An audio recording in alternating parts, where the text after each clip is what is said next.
If we could work towards our seats, we're going to get started here.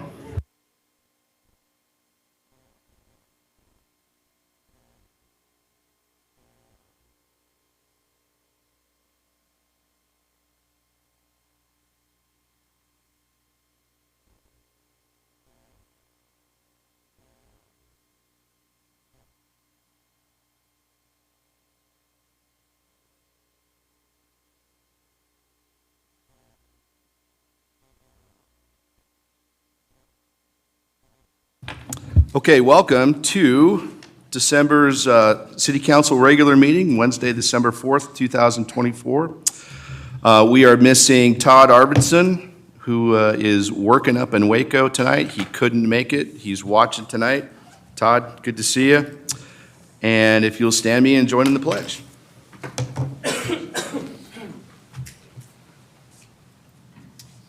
I pledge allegiance to the flag of the United States of America and to the republic for which it stands, one nation, under God, indivisible, with liberty and justice for all. Honor the Texas flag. I pledge allegiance to thee, Texas, one state, under God, one and indivisible. Thank you. Please take your seats. As far as item number 3 goes, everybody knows how bad traffic is these days. We have Kendra Harrelson is going to be here as soon as she walks in, and we have a break between items. We will proceed with number 3, and we'd like to welcome James, her son, and Phil, her husband, are here tonight already, not stuck in traffic. So she's on her way. On to item number 4, citizen comment period. We have 3 people signed up, and first person is Dr. Jim Miller. Remember, we can't comment on what you're saying, but we're listening and taking notes. Dr. Miller, always a pleasure. Good to see you. You know the drill, sir.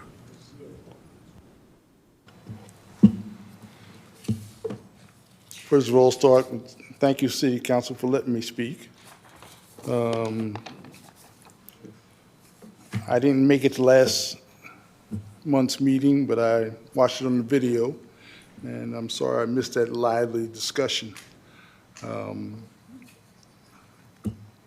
Congratulations on a good year. We had a good year. I think the City Council and the city had a good year. We transitioned to home rule.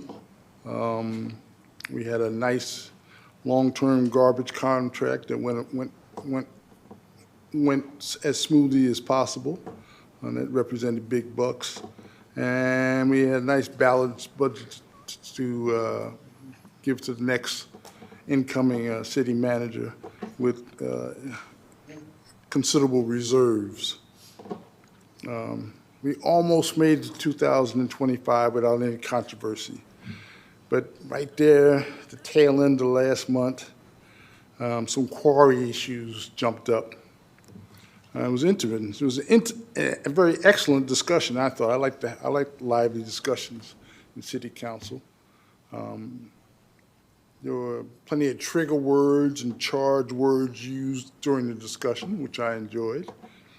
There was a lot of stuttering and a lot of carefully chosen words while the discussion was going on. But to sum it up, City Council was pretty much divided on what to do about the quarry.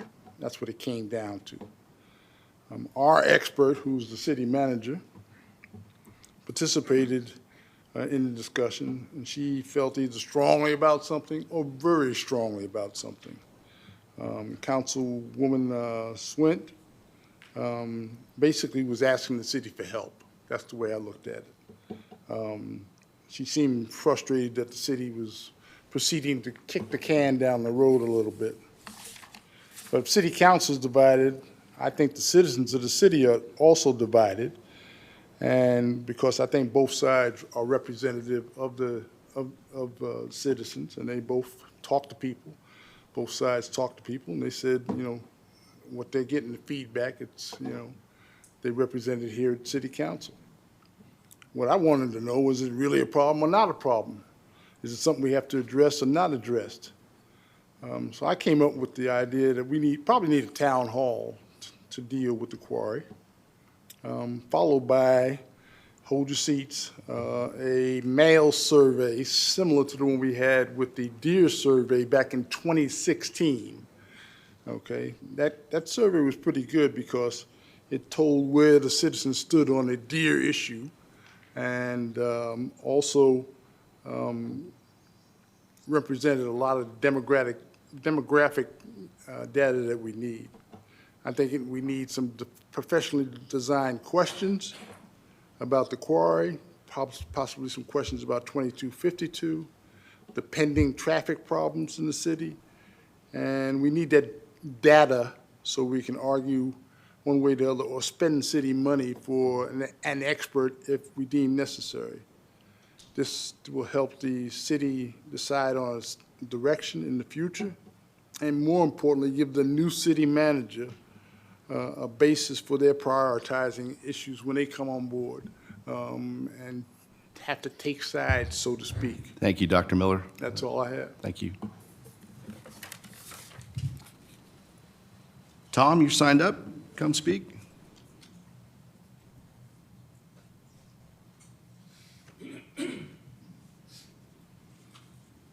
Good to see you. You know the drill, sir. Tom Klimas, 9610 Meadow Rue, been a resident since 1994. Trash collection. On the website about trash during the holidays. No trash or recycling will be collected on the listed holidays. Instead, it will be collected the following day. New Year's Day, Thanksgiving Day, and Christmas. Okay, last week, the people have a Thursday pickup. It gets picked up Friday. On Meadow Rue, we have a Friday pickup. There's a lot of trash out there. They stayed overnight. The containers were still full Saturday morning. And then you listen, and here comes the truck Saturday morning. Now, there's been a clarification that came out with the water bill that shows it rolls a day. It's going to be a day later, even if the holiday is not your day. It slips a day. So I think the website should be a little more clear on update, as the statement that was in the water bill is very well worded. But well, update the website, be consistent with this. I'm happy. Thank you. Thank you, sir. Bradford Heasley.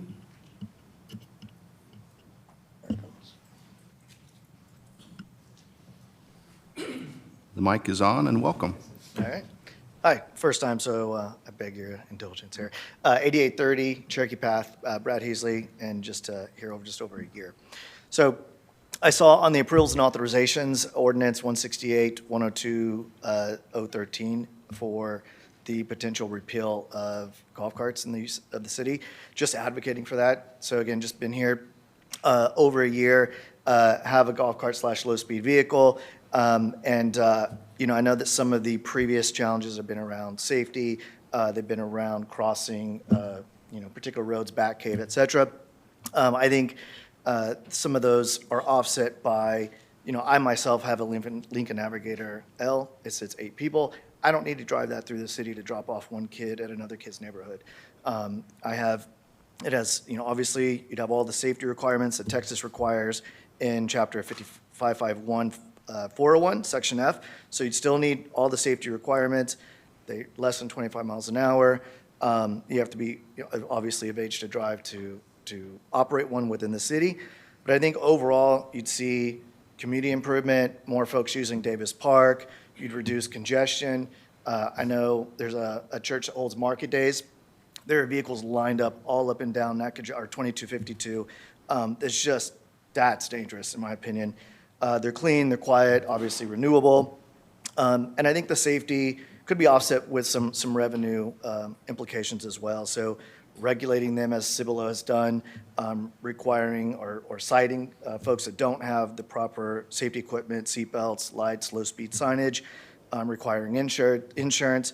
So I know you can't mitigate every safety requirement, someone running a stop sign, et cetera. However, that can happen regardless, no matter what vehicle you're in, no matter what you're doing, walking, running, in a larger vehicle, in a smaller one. I don't think that holds water as much as being able to move around our city in a less congestive way, which is paramount these days, promoting the community and getting folks out there to, you know, use the facilities that are available. So Anyway, I'm an advocate for it, and I just wanted to come and speak on behalf of my family. Thank you, sir. Appreciate your comments.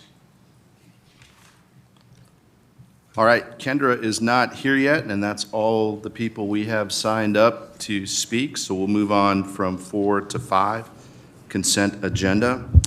These items may be acted upon in a single motion. No separate discussion or action on these items will be held unless requested by a council member. Public comment on these items may be heard during citizens' participation. However, that does not mean the item will be considered outside the consent agenda. Anybody have anything, council, that they want to pull from this month's consent agenda? Okay, if nobody has anything to pull, can I get a motion to approve? Move to approve the consent agenda? We have a motion to approve. Do I have a second? Second. Motion to approve and a second. Any further discussion? Call it to a vote. All in favor? Aye. Any opposed? The motion carries. The consent agenda is approved. On to item number 6, staff reports. 6A, city manager monthly activity report. Nancy, ma'am, the floor is yours. Lots of thank yous. Yes, we do have a lot of thank yous this month. I'm going to start with the library received a phone message from Albert Haddad. He thanked Linda for honoring himself and honoring the veterans, and thanked her for doing so much for our city. Then Jesse Brewer sent in a thank you to Linda and the library, saying the Veterans Day Luncheon and Program was very nice. Thank all your assistants with the planning and production of the program and lunch. It is appreciated by all the veterans of Garden Ridge. Then Frank and Judy sent Linda and Wendy a note, thanking them for hosting a wonderful Veterans Day celebration. Thanks again for all you do for the wonderful, friendly community. Let's see. Bruce and Starlet Stapp sent a thank you, thanking Linda, Malcolm, and Wendy. Thanks for all you do for the people of Garden Ridge and the awesome Veterans Day program. Thanks so very much. Then Linda, our librarian, sent a thank you to Public Works Department. She's thanking Eric Lohman for seeing to the Myrid details of Trunk or Treat. He and Ryan Ferguson did an amazing job with the hayride and other finishing details for the event. They also thanked Eric for taking them to Costco to purchase the Veterans Day celebration items. Thanks to Ryan and Andrew for picking up and returning the fire pit to the flag retirements for the flag retirement ceremony. They all helped to make the day special. Linda sent another thank you. This one is special thanks to Stanley George for his invaluable help in our Veterans Day celebration. In addition to setting up tables and chairs in the community center, he helped in retrieving from storage and transporting all the parts and pieces of the decoration and serving items. He did many extra things that made our day a great success. Wendy and Linda really appreciate him and applaud his hard work. The Garden Ridge Police Department received a thank you for the home check service that was provided at their home when they were out of town. They especially were thankful to the officer who moved a package from the front porch and put it out of sight. And they say, thanks again for making our community safe. It's always great to wave a hello to our officers. This was from the Graham family. They also stated, we appreciate all of you.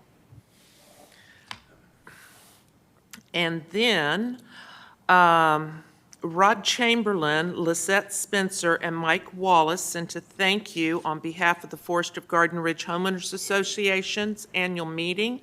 Detective Keith Osborne was present and gave a presentation and had an open forum for question and answers that they felt was very informative and rewarding, thanks to Detective Osborne.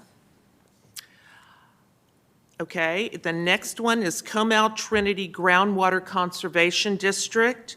They utilized our council chambers here on November 18th for their quarterly meeting. This message comes from Mr. Larry Hull.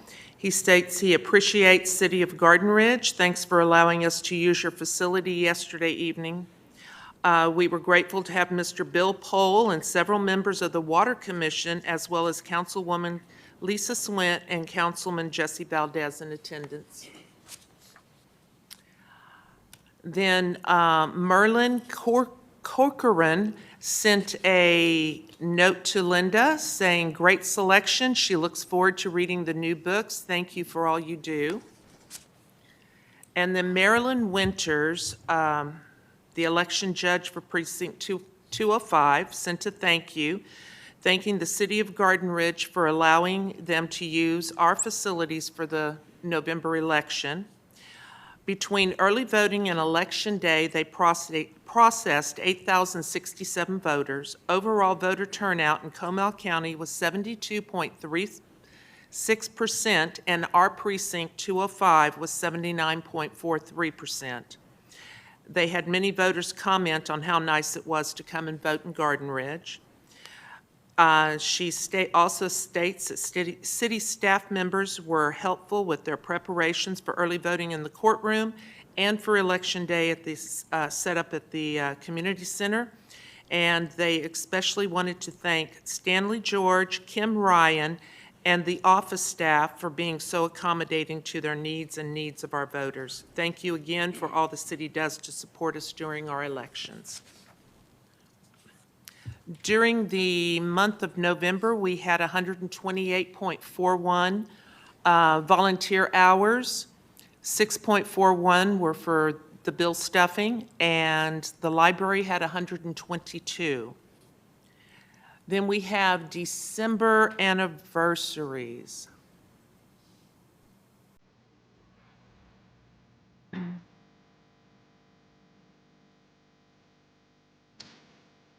Dan Bellinger, Assistant Chief of Police, 22 years. Yay. And Officer Lobano, 2 years. Thank y'all for your service.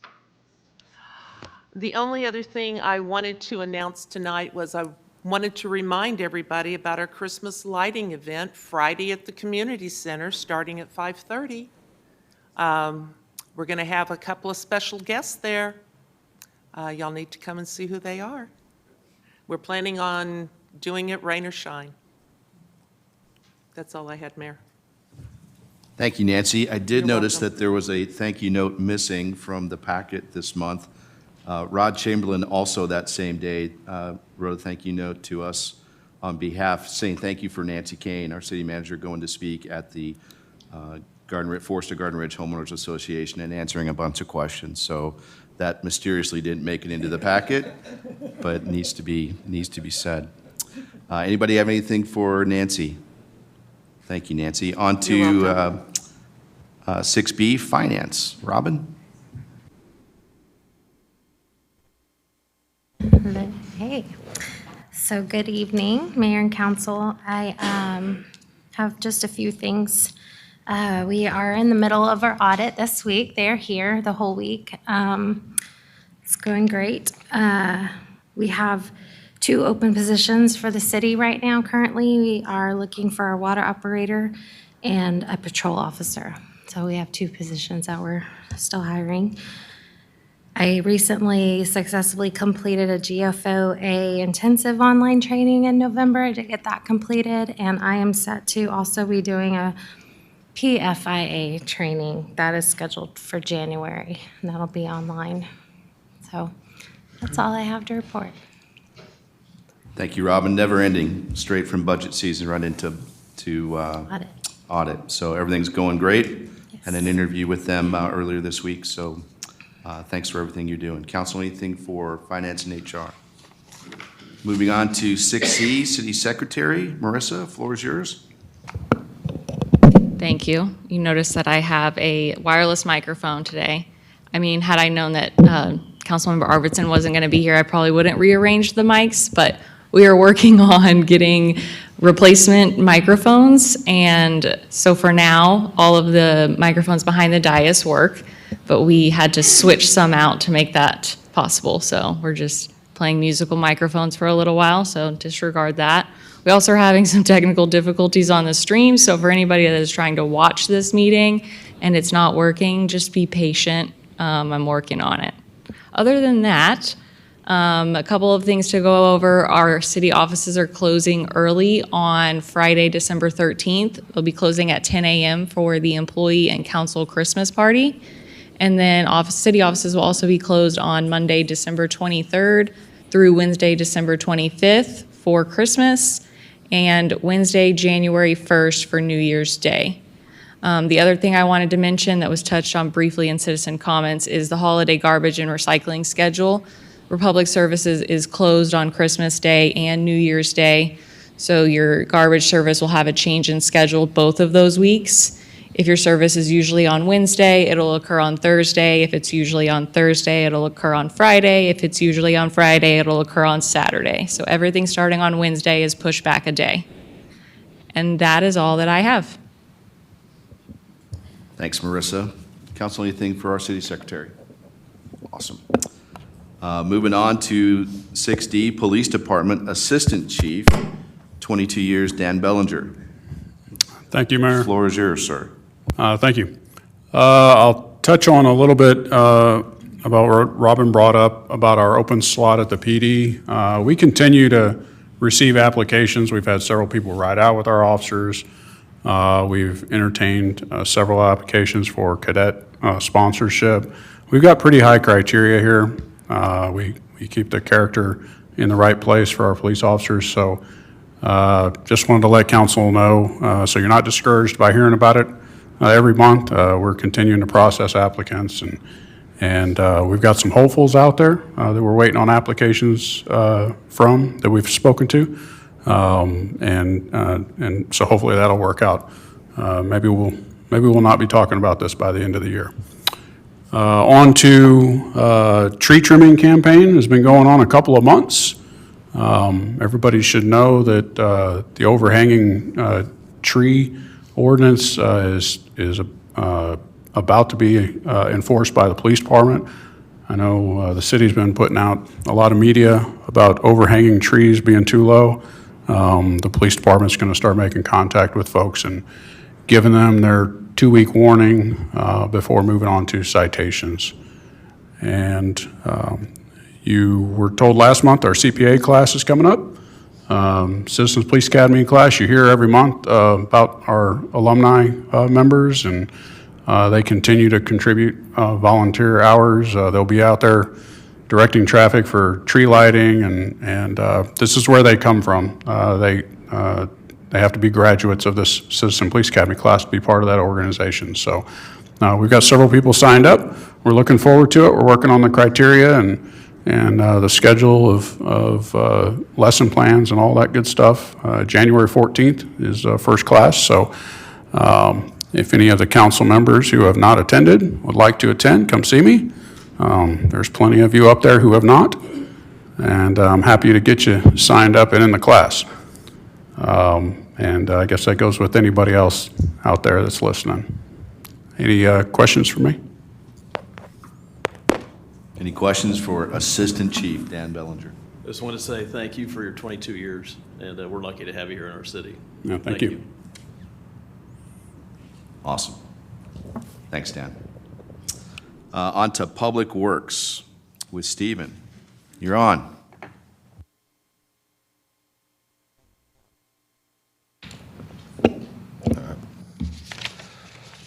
Good evening, Mayor and Council.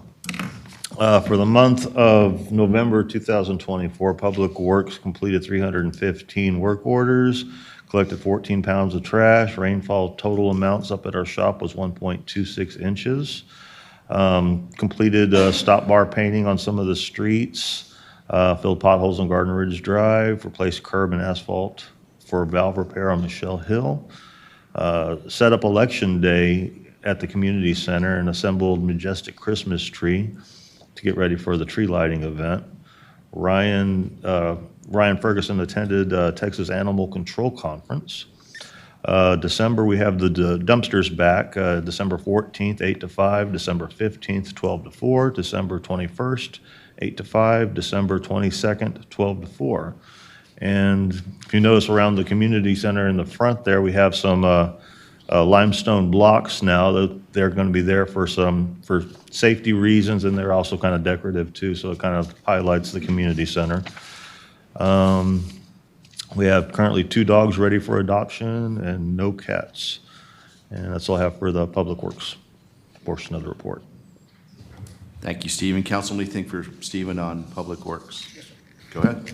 Okay, first comment I have is for our residents, is that, I saw a couple of times, during the brush pickup, weekends, I saw brush on 309. So again, encourage everybody to tie down your brush and secure it, cover it, whatever it takes to get it, so we don't get it on the roadways. Keep our roadways safe.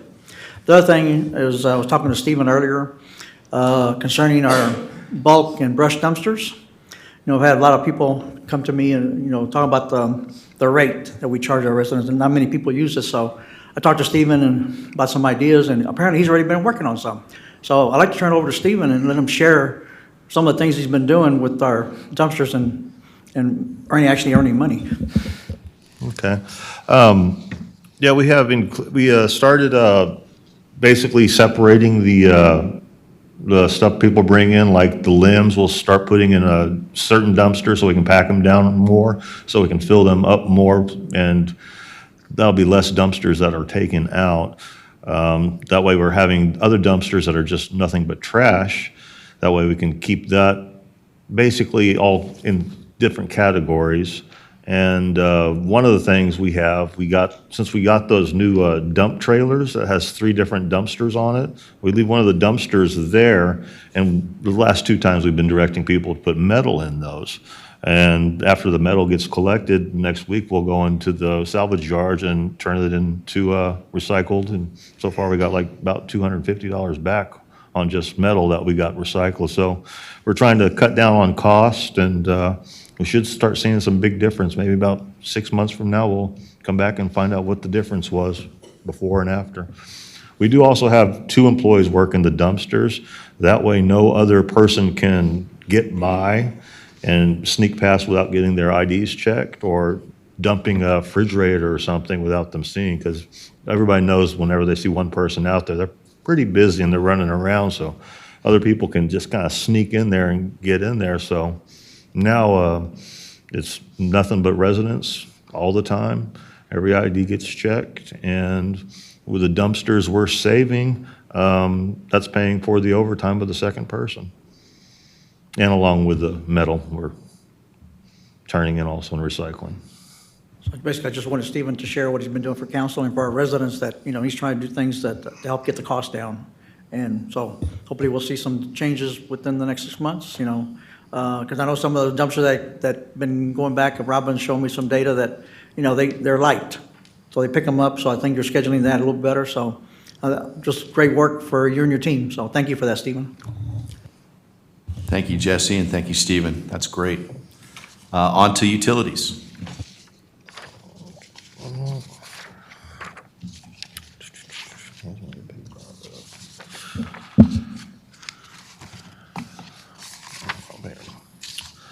For the month of November, we pumped 51.77 acre feet out of the Edwards with a year-to-date total of 352.82 acre feet, leaving available 83.85 acre feet. So we were looking to probably get this down below 20 by December 31st, or maybe even lower than that, on how it depends on how things are going. Edwards is still in stage 4 restrictions. Trinity Well, we only pumped 19.91 acre feet with a year-to-date total of 461.30. All distribution samples for the month passed. Water loss went up a little, up to 2.9%. Still, we didn't find any current leaks in the system that we know of, so we'll keep our eye on that. Work orders, 255 for the month, locates 45. Total portal customers, 863, so it's going up still. Not a lot, but still it goes up each time. Meter readability percentage, 99.67% for 1,646 meters. No main breaks reported or service lines reported for the month. Thank you, Stephen. Jesse? Yeah, but the only comment is, 9 months with less than 1,000 gallons of unaccountable, unsold water, that's pretty good. Waiting for see that continue into March, all that. And also a great job with, tracking the Edwards water, keeping that down. You got it where you're going to finish the year right, so thank you for that. All I have. Council, anything else for Stephen regarding utilities?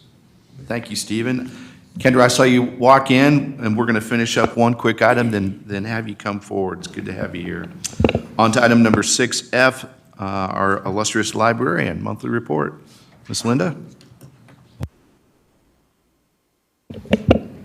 Okay, good evening. We had, excuse me, we had a wonderful Veterans Day celebration, November 8th. I have a few pictures to show you. Our wonderful choir at Garden Ridge Elementary, they're fabulous kiddos. They sang at the beginning when we had the flag retirement ceremony. And I think I'd never seen this before, and it seemed to be something that was very solemn, and I think a lot of people appreciated seeing that and taking part in that. Then we had a table for our sponsors, Veteran Air, Friends of Garden Ridge Library, and an anonymous donor. And we had next, at the end, some of our veterans, most of our veterans stayed and took a group picture. They're my heroes. Then we have a picture of our speaker, Shelly Mendieta. She gave us some really insights into a fighter pilot's life and what you're thinking sometimes when you're given that you're staying calm on the outside, but inside you're screaming, I can't do this. She was excellent. We have some dignitaries of Garden Ridge. I appreciate y'all being there. Thank you so much for attending. We had a singer, storyteller who sang during lunch, and a really wonderful taps trumpeter. And at the very end, Land of the Free, because of the brave.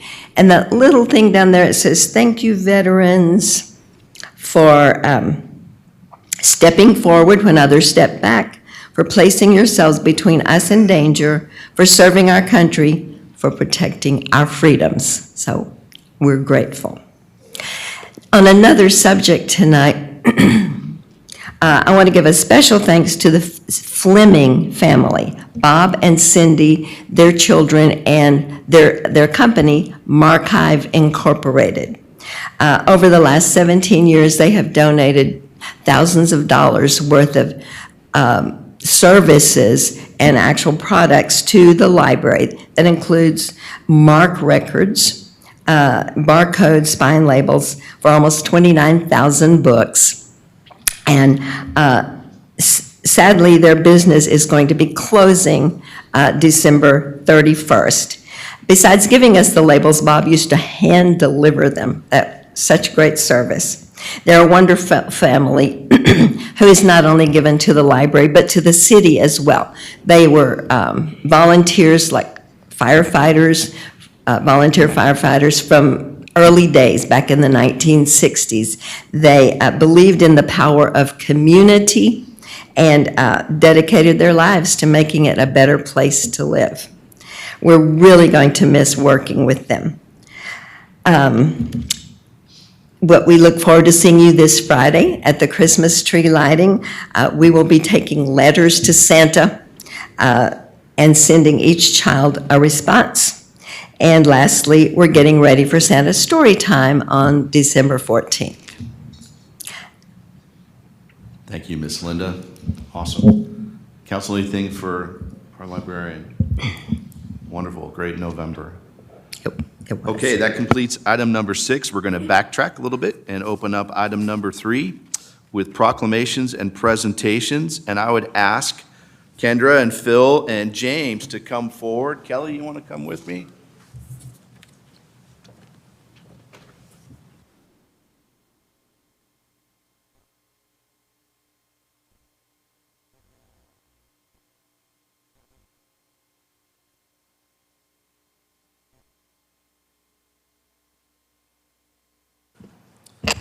Okay, we have, as close as we get in Garden Ridge, to royalty in the house tonight. So I first met Kendra Harrelson about a year and a half ago when James wanted to play football, the Texas Extreme Flag Football Program, right? And he was part of our team, his first time out playing football. He did a great job. James, you remember what number you wore? 21, and what position did you play, or positions, remember those? You were on the line a few times, right? And you went out for passes a few times, remember that? And he did a great job. So this is James, he is gonna he turns 11 on the 21st of December, right? 5th grade here, going to Danville next year, right? And taking a trip to Danville, go Wolves, later this month, is that right? Figure out what, Friday? Figure out what you wanna do in middle school? Basketball, right? Let's say and, not just or. Let's play all those sports, right? That's good stuff. So that's when I met Kendra, and she is royalty here. So she is Mrs. Texas Universe TCP. Not sure what TCP is, but you're going to tell us 2024, and she's going to tell us about how she got there and what's next on the horizon. And we do know that she's an ambassador for the Pledge Campaign Foundation, right?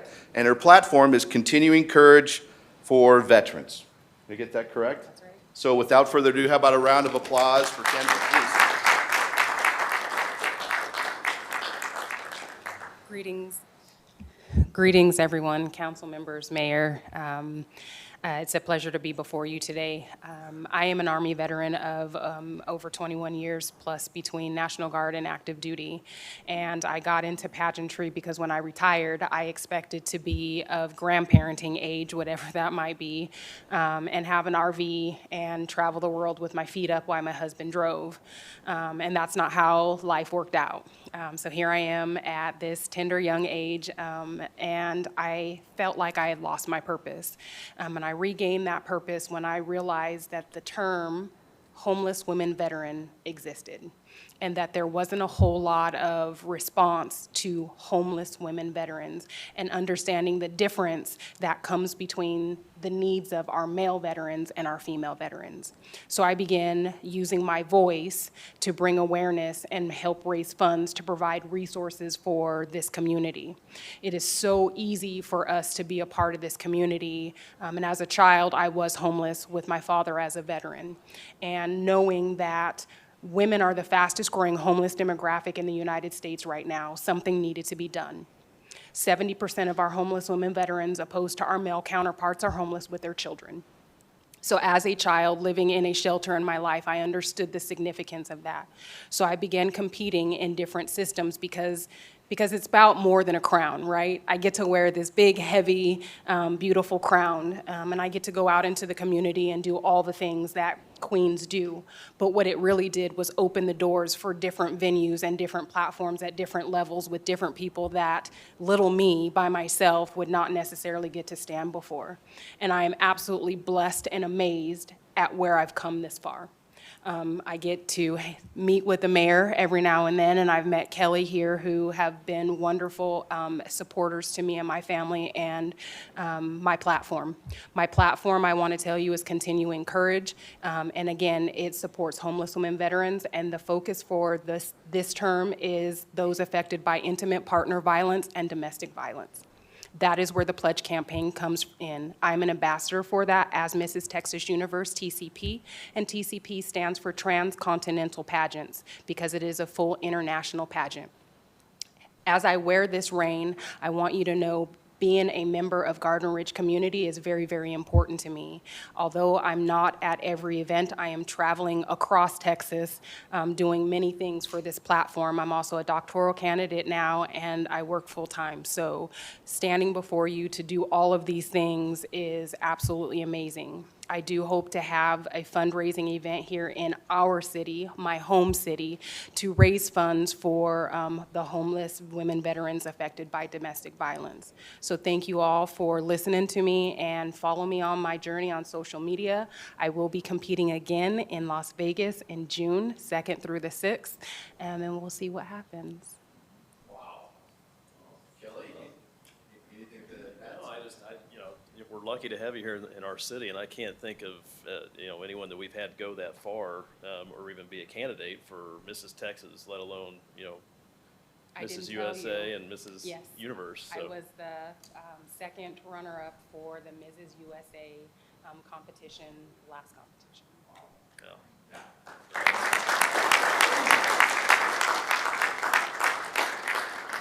What can we do to help you?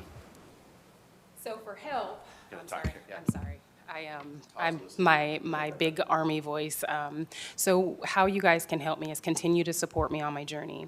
If you want to be involved in the fundraiser, it will be in April. In the military, we call it Sexual Assault Prevention and Awareness Month.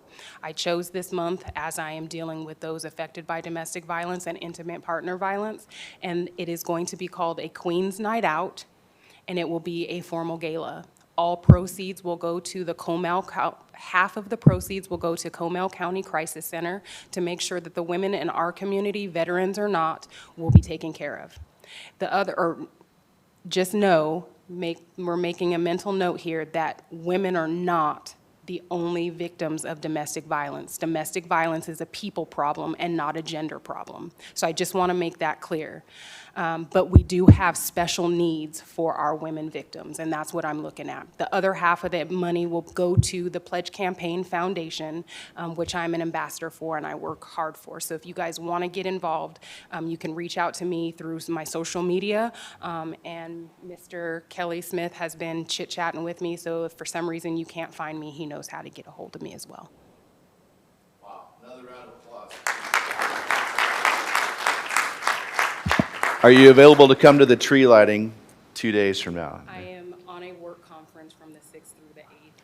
No worries. So first Friday, February, March, and April, we'd love to have all of you there.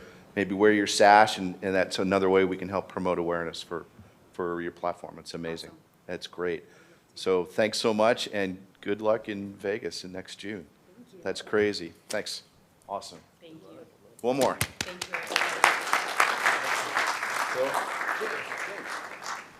Good job. You wanted to say anything? You good? Say hi. Say go Wolves for me. Say go Wolves.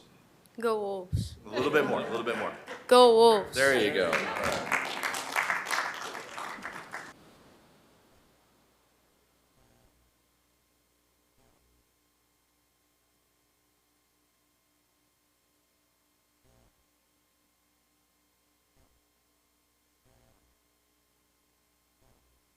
Kendra, what's your doctoral program in?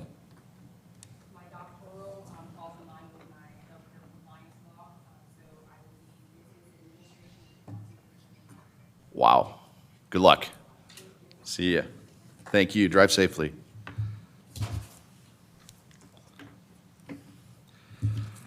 Okay. Awesome. On to item number 7, city engineer project and status reports. Hank Crippen. Good to see you. It's been a busy November. It has. Floor is yours, sir. It's a tough act to follow. I have a few notes to add to the report that I've submitted. We'll start with the FM 2252 project. The poles, the CPS poles have been removed. So the last domino in the way, CenterPoint Energy, is going to be out there, should be out there this week or next, and I'll be tracking them on their progress and making sure that our contractor's ready to go as soon as they're out. I've heard they were only going to need 3 to 4 weeks, but I'll keep tracking and let you know how that goes.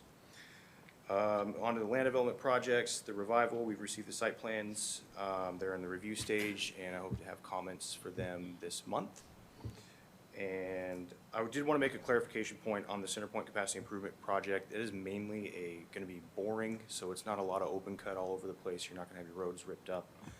There'll be the occasional patch that they'll have to do in the road to make the connection to the existing gas lines, but it is a bore project, or it's planned to be a bore project. And we should have more information on that, I believe in January is when they were saying, but we'll see what comes from that.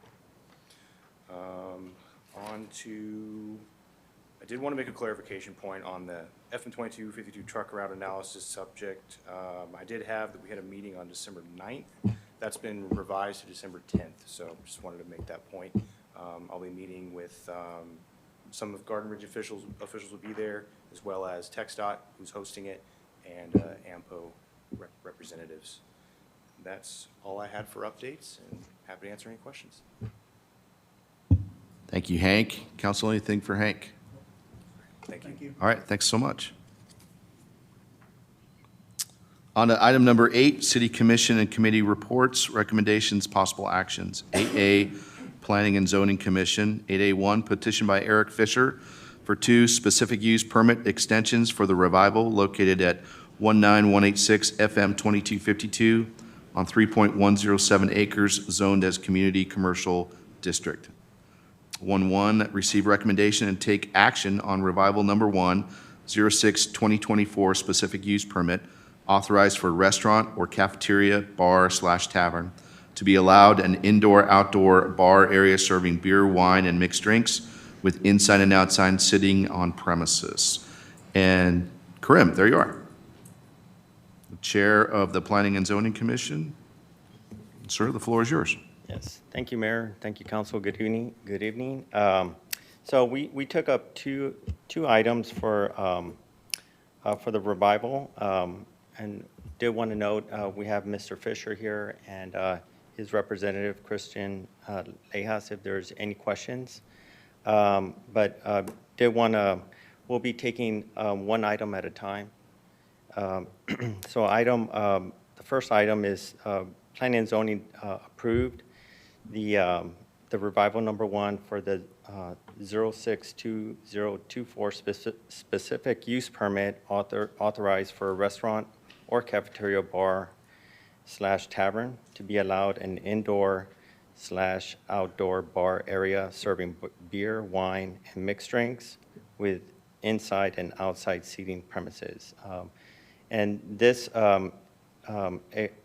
this permit, this special use permit, expires here this month, actually tomorrow. So this extension, because of our ordinance, the way our new ordinance is written, it allows 6 months.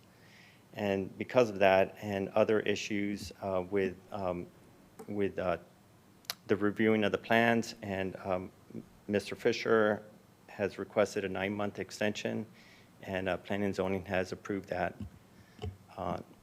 And so our recommendation is for approval of that 9-month extension. Thank you, Karim. Nancy, anything to add from the city on that? No, I think Chair Karim covered it well. Okay, thanks. Council, so this is, actually, I should ask first. Megan, anything city attorney-wise? Okay, great. So council, this is an extension for a specific use permit that's already been granted. Like Karim said, our ordinance 13 allows 6 months between the specific use permit being granted and a permit and/or construction beginning, and that's really quick. So that's, as Jesse and I talked about coming in tonight, with other things in Ordinance 13, it's a living, breathing document, and that's probably something as we go back that we need to look at to modify. So that extension was approved by Planning and Zoning in November with a 5-to-1 vote, is that correct? 5-to-1 vote, yes. Okay. And do you guys have any comments? Eric Fisher is here tonight with his engineer, Christian. Any comments, questions? Totally agree. I mean, Okay. support. So if there's no further discussion, can I get a motion to approve?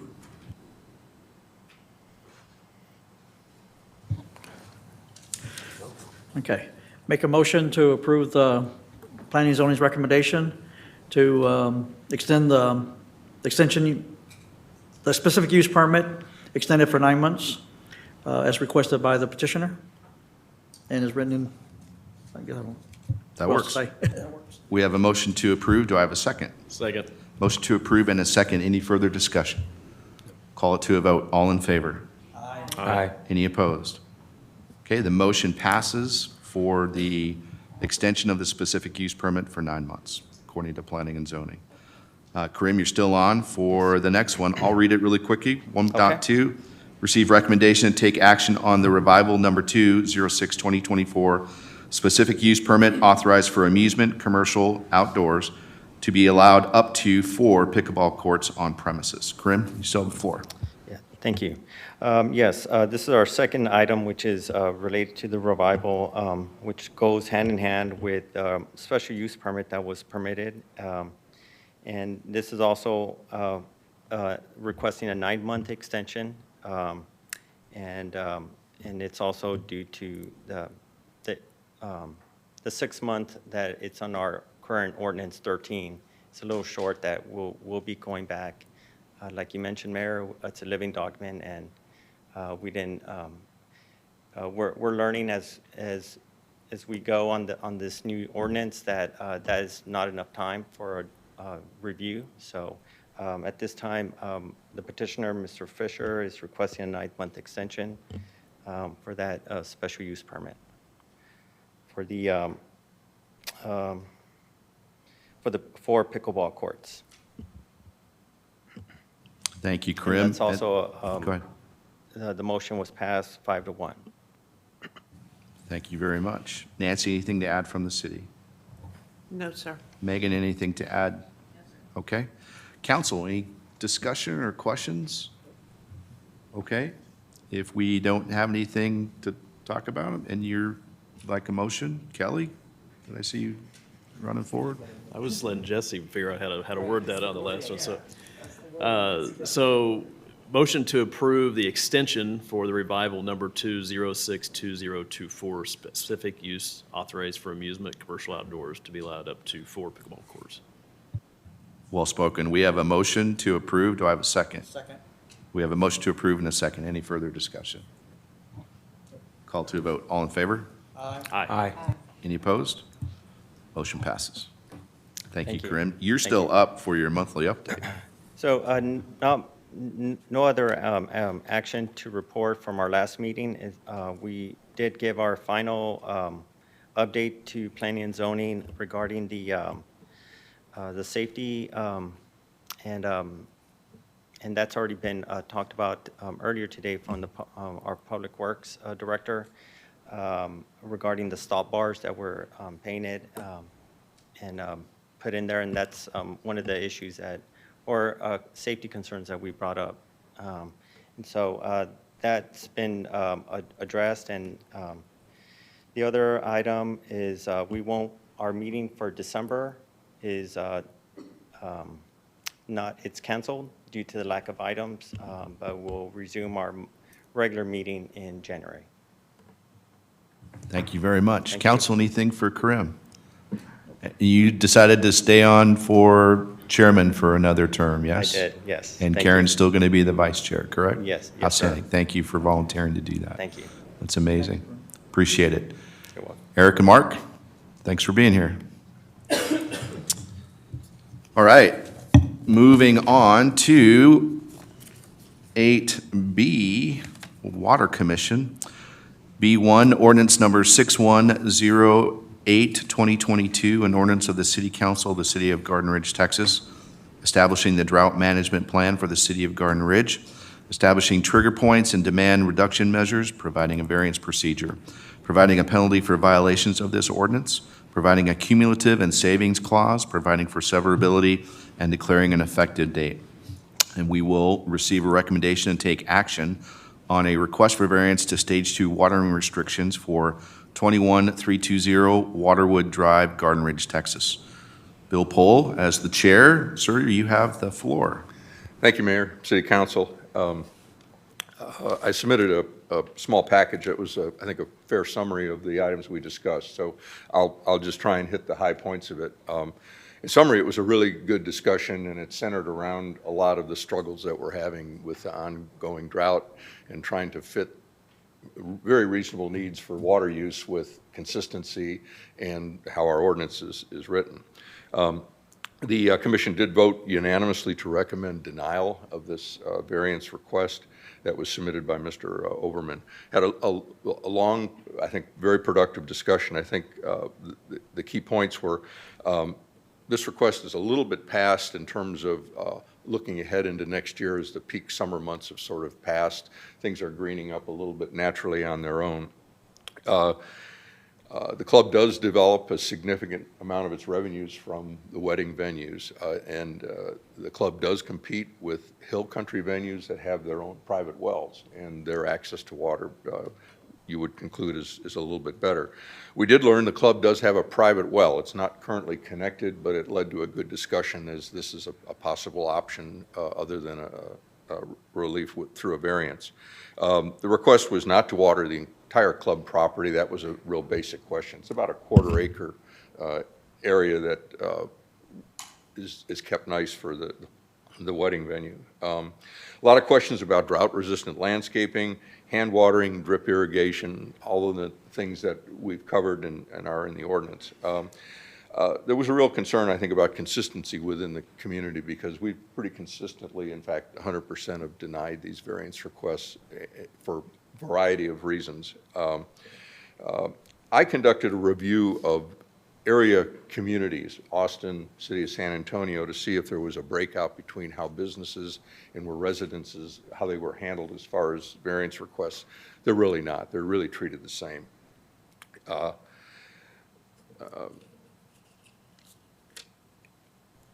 And also there was a discussion, the commission is looking at opportunities to revise Ordinance 61. It's kind of a long-term project to see what can be done to work through this thing. So that was discussed in the context of this request. The opportunity was offered to Mr. Oberon either to withdraw the variance, because it really wasn't a pressing request at this time.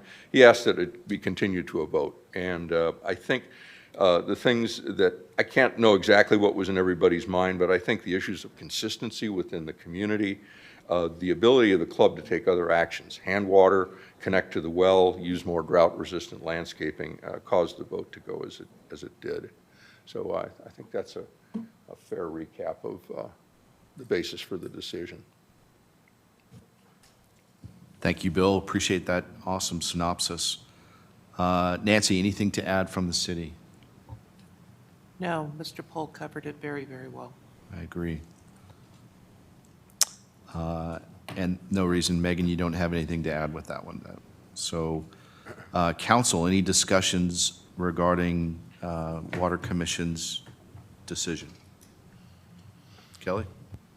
I respect their decision. I put a lot of thought into this, and the one thing that I thought of is, Mr. Overman took something and kept it alive that was on its last leg, and it's a special venue. And when somebody books a wedding, you're talking about taking pictures, you're talking about aesthetics, the environment of it, and I really feel like denying him is putting him in a position where, if I owned it, I would be asking for the same variance. I try to put myself in his shoes, and he's not asking to water the entire property. Quarter acre is pretty small, or pretty minimal, and yeah, I really put this. I really think of this as a hindrance to a business who thrives on aesthetics, and it's a piece of that business versus just a regular business coming up saying, "Hey, I don't like my grass turning brown in front of my office," or something. So that's my opinion. Anybody else? Yeah, so to add on Kelly's comment there is, I think when you review Ordinance 61, those kind of things you need to consider in the future for all the future businesses coming in, for that. The other thing to me was missing in this request was he didn't mention what days specifically he was going to water, what hours, he was going to follow our current watering times, just on different additional days, and about how many gallons. He needed more specific items to help us with that decision. The other thing with the well, he's got a well, he's got the permit from the Edwards is 2.13 acre feet, almost 700,000 gallons a year that he's allowed it. A small little pump. I talked to Stephen about, I know we have some residents that have wells for irrigation. Put a small little pump, tie in, get your irrigation system tied into that, and he's on his own. And probably save money in the long run instead of paying the city for water. he's got the water already. Plus, he has an additional 10 acre feet also there. I don't know if it's a different well or what, but I know when I looked at the permits, he's got considerable amount of water. He's got probably over 3 million gallons total accessible. So there's things that he can do for himself to help himself. But I do respect the other comment about other businesses that I think 61 needs to be looked at. So I think, for that aspect. 'Cause I do think that we need to have something different for that. So I know you said about the variance request, but other cities have different, restrictions for businesses versus residential. Something when you look at the ordinance 61, I guess you need to look at those as well. So, my 2 cents. Thank you. That's great input. Brian? Mayor, this is actually sensitive to me, too. I feel for Mr. Overman on this, because I think I talked to Ray Price earlier. I don't know if he's still in the crowd out there, but with my yard, too, taking a beating from the drought we've had this past couple of years. So I'm sensitive to his request on this, but I do know that I did have some questions, too, like what Jesse was saying about how much water would he be using, how much would it be? I don't know if, is this something that needs to be done now? Because I think we're through the hot and dry season right now. I don't know if it's going to be like that from here on out. So, but I also know he has a private well, so I'm not sure if this is something that could be delayed while we look at 61. The ordinance 61 gets looked at. I just don't know. But again, I could see both sides. But correct me if I'm wrong. I don't think we've ever approved anybody for a variance in the past, right? This is the first time that it would ever happen if it was approved. In my experience, it has not. Yeah, that's another thing too. So, yeah. So again, I'm sensitive to this because I had to go through zero-scaping options to kind of address my situation with my yard. So, and I'm not sure if that's something that Mr. Overman wants to look at or do, but I understand where Kelly's coming from on the fact that it is his business. But those are just kind of my 2 cents on it. So. Thank you, Mayor. Wrap up to the discussion at the commission meeting was that the door was open for another variance, a more refined one, maybe looking at short and long-term issues. It is not an immediate pressing issue, which is good. It gives us time to consider it. I think that discussion went well. I don't know what direction it's going to take, but the issue of residents going to the club and seeing a water cycle that's different than what they're allowed, it could open a little bit of a Pandora's box. But total sympathy for the business side of it. That was pretty clear. Those are all awesome inputs. Thank you very much. If there's no other discussion, what we'd be looking for is a motion to either approve the decision to deny the request for variance or a motion to deny the decision for request for variance, if that makes sense. So a motion to uphold the Water Commission's decision to deny the variance or a motion to deny their decision. Can I get a motion?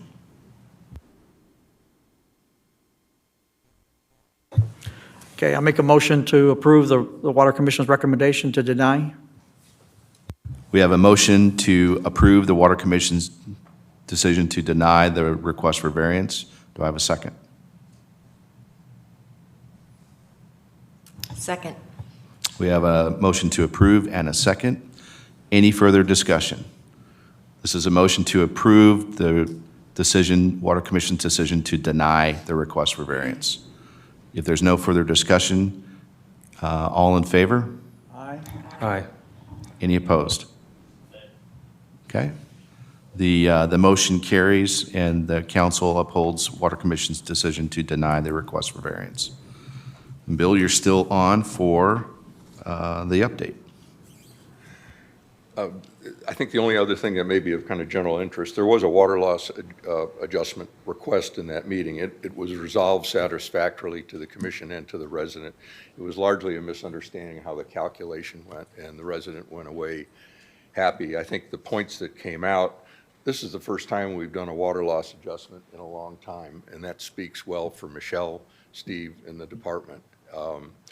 The other is it emphasized the need for residents to have updated contact information. The leak probably went longer than it needed to. And the second was encouraging residents to use the portal with all the advanced warning and trigger points that you can set. And that was the resident took all of that in. I think it was a good learning experience. Overall, they went away happy, but the fact that we're dealing with this so little is a credit to the system working and to the efforts to get more people using it and getting their contact information accurate so that Michelle or someone else can contact them and say, something's not right here. So that's all I have. Thank you. Great work, Bill. Council, anything for our Water Commission Chair? Thank you, Bill. Thanks so much. Okay, on to item number 9, approvals and authorizations. The following items are for discussion, consideration, and action. 9A, economic development presentation by Mr. Aaron Farmer, the Retail Coach LLC. Aaron, I didn't get a chance to meet you prior. Council, this was brought to us. You've heard Kelly and Lisa talk about this in their ongoing projects for economic development to bring us a presentation. So it's good to have you here. Nice to meet you. Nice to meet you as well. If you'll turn on the mic, Marissa's going to help out with that. Okay, and the thank floor you. is yours, sir. Yeah, Mayor and Council, it's great to be here. I've got, again, Aaron Farmer, president of the Retail Coach. I've got a team member of mine here with me as well, Nick Albrocht, which is one of our project managers. Knows the area well, grew up for a couple of years at least in Garden Ridge. So brought him along with me, and we've had a chance to really, before today, we've had a chance to kind of look around, get a good understanding of Garden Ridge, your retail opportunities, those sort of things, but also looking at today, just spending some time looking at, it was a little hard as it got darker with the fog tonight, but had a chance to really look around and see what those opportunities are from a retail and restaurant standpoint. So I put together a short PowerPoint. I'd love to go through if that's okay with you all. Do y'all have the PowerPoint by chance?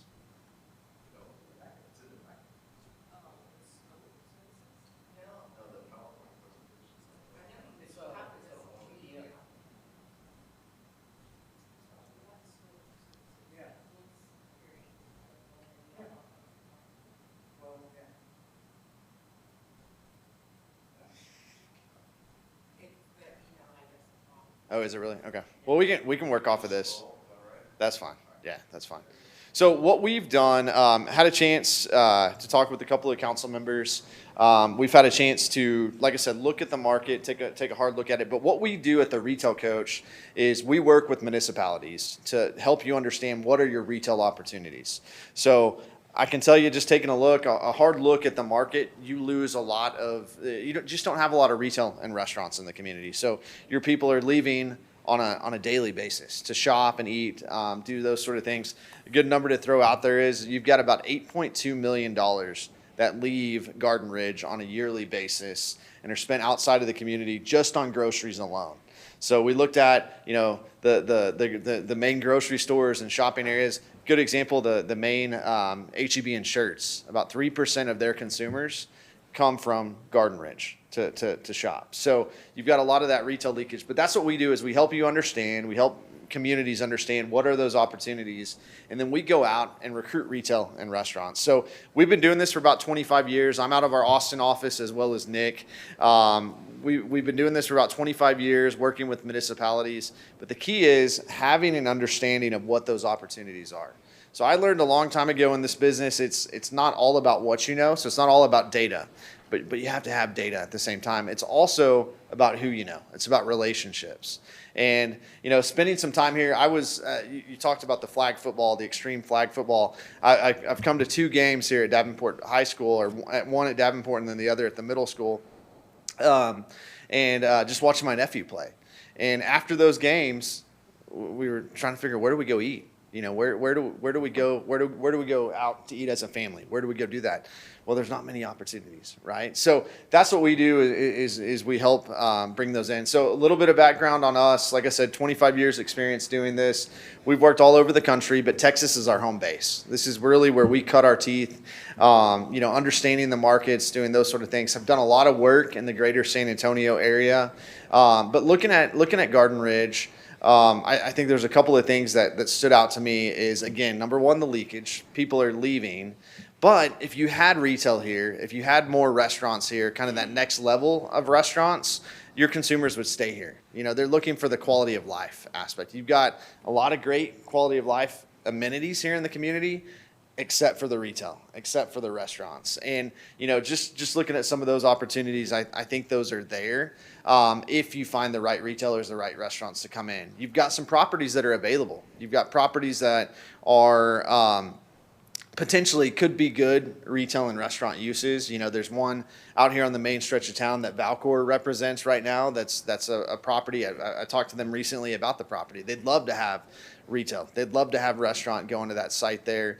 But understanding what properties are available, understanding, you know, what could potentially go there. Is it something, you know, I told Lisa and Kelly the other day as we were talking, you know, I think there's an opportunity for something that's a little bit different, right? So maybe a restaurant or two, but then you have kind of that experiential part of it. So you've got that open space, that green space that you're really coming up with an experience and not just a restaurant and those things. And that's that'll help bring people here, keep them here shopping on a regular basis or eating on a regular basis. So I think there's, just from the time we've spent here on your two main corridors, there's some properties that are available. But that's what we would do, run the analysis, figure out what the opportunities are, and then go out and actually recruit. So the first thing when we reach out to some of these restaurants about coming to the market, they're going to say, hey, we love this market. You know, you've got strong incomes, you've got a good market here, but where do you put us? What sites are available? So that's what our team will do is understand, kind of put a plan together for each corridor. Here are the sites that are not serving their highest and best use. Here are some of those that could be successful here. So on the screen here, you'll see just some of the background of what we've done, what we've worked with. I mean, everything from Bass Pro Shops, which is a huge retailer, down to some of the smaller ones like Jake's Hamburgers, Dunkin' Donuts, even Buc-ee's. We've worked with a number of retailers and restaurants to locate them in communities. And that's the key. Every community is different, right? The hardest or the biggest challenge that we're going to have here in Garden Ridge is identifying retailers and restaurants that aren't in your surrounding communities, right? So that's why we have to go after some of these unique restaurants, some of the unique retailers to really build that unique shopping experience for consumers or unique eating experience for consumers to come to. So I think there's plenty of opportunity here, but I think creating that, you know, sense of place, that quality of life that y'all are trying to do in these corridors, I think that there's that opportunity, but you have to be aggressive. You have to be out there. You have to be doing that. So again, understanding the data, where are people coming from? We're going to look at cell phone data to see where are consumers coming from right now to shop and eat. I looked at Grumpy's. I looked at the Italian restaurant that's in the strip center there. You pull people from a decent distance. I know Grumpy's is right outside of the city limits, but it's a good example of where you would pull people from there. So understanding the data, the cell phone analysis, where are people coming from? We have to have those analytics to take to a restaurant or take to a retailer if they're going to be successful here. They have to see that information. We provide them the sites. We provide them those opportunities, and then we recruit them. And then lastly, we would actually represent you at trade shows as well. So there's some big trade shows that are coming up, retail industry trade shows, and these are places where cities would go meet with retailers, would go meet with restaurants, would go meet with developers. We represent you at these conferences. ICSC is the name of one of the conferences, stands for International Council of Shopping Centers. That one's coming up in January, at the end of January. In the DFW area. It's important if you're serious about recruiting some new restaurants to town, some new retail to town, you want to be at that conference. That's where anybody that's looking to do retail or restaurant deals in the state of Texas, they're at that DFW conference. And then there's another one coming up as well in August called Retail Live, and that's in Austin. Another great place to go because these brokers that are doing deals, these retailers that are doing deals, these developers that are doing deals, they're at doing deals in Central Texas. They're at that Austin conference. So we actually represent you at those. We're not just going to attend a conference and say, hey, we'd love to have you in Garden Ridge. We're setting up meetings ahead of time. We're meeting with those brokers, those developers, and really putting a strategy together to build a stronger retail base here. So, you know, that's a little bit about us. We'll send you a copy of the PowerPoint we put together. But there's a lot of opportunity here, a lot of retail leakage that takes place. So people leaving town. I know I'm preaching to the choir with that. You try to do everything you can in town, but people are leaving. So I think there's an opportunity to bring people here. What will that do? Increase sales tax, improve that quality of life for the community. But we put that proposal together for you. What that is it's a year-long partnership. So it's a 12-month partnership where we, again, put the analysis together, the data together, and then we recruit on your behalf for 12 months. So I see the opportunity here. I think, as we start talking to, if we get a chance to work with you, I think there's going to be retailers and restaurants that are interested in the market.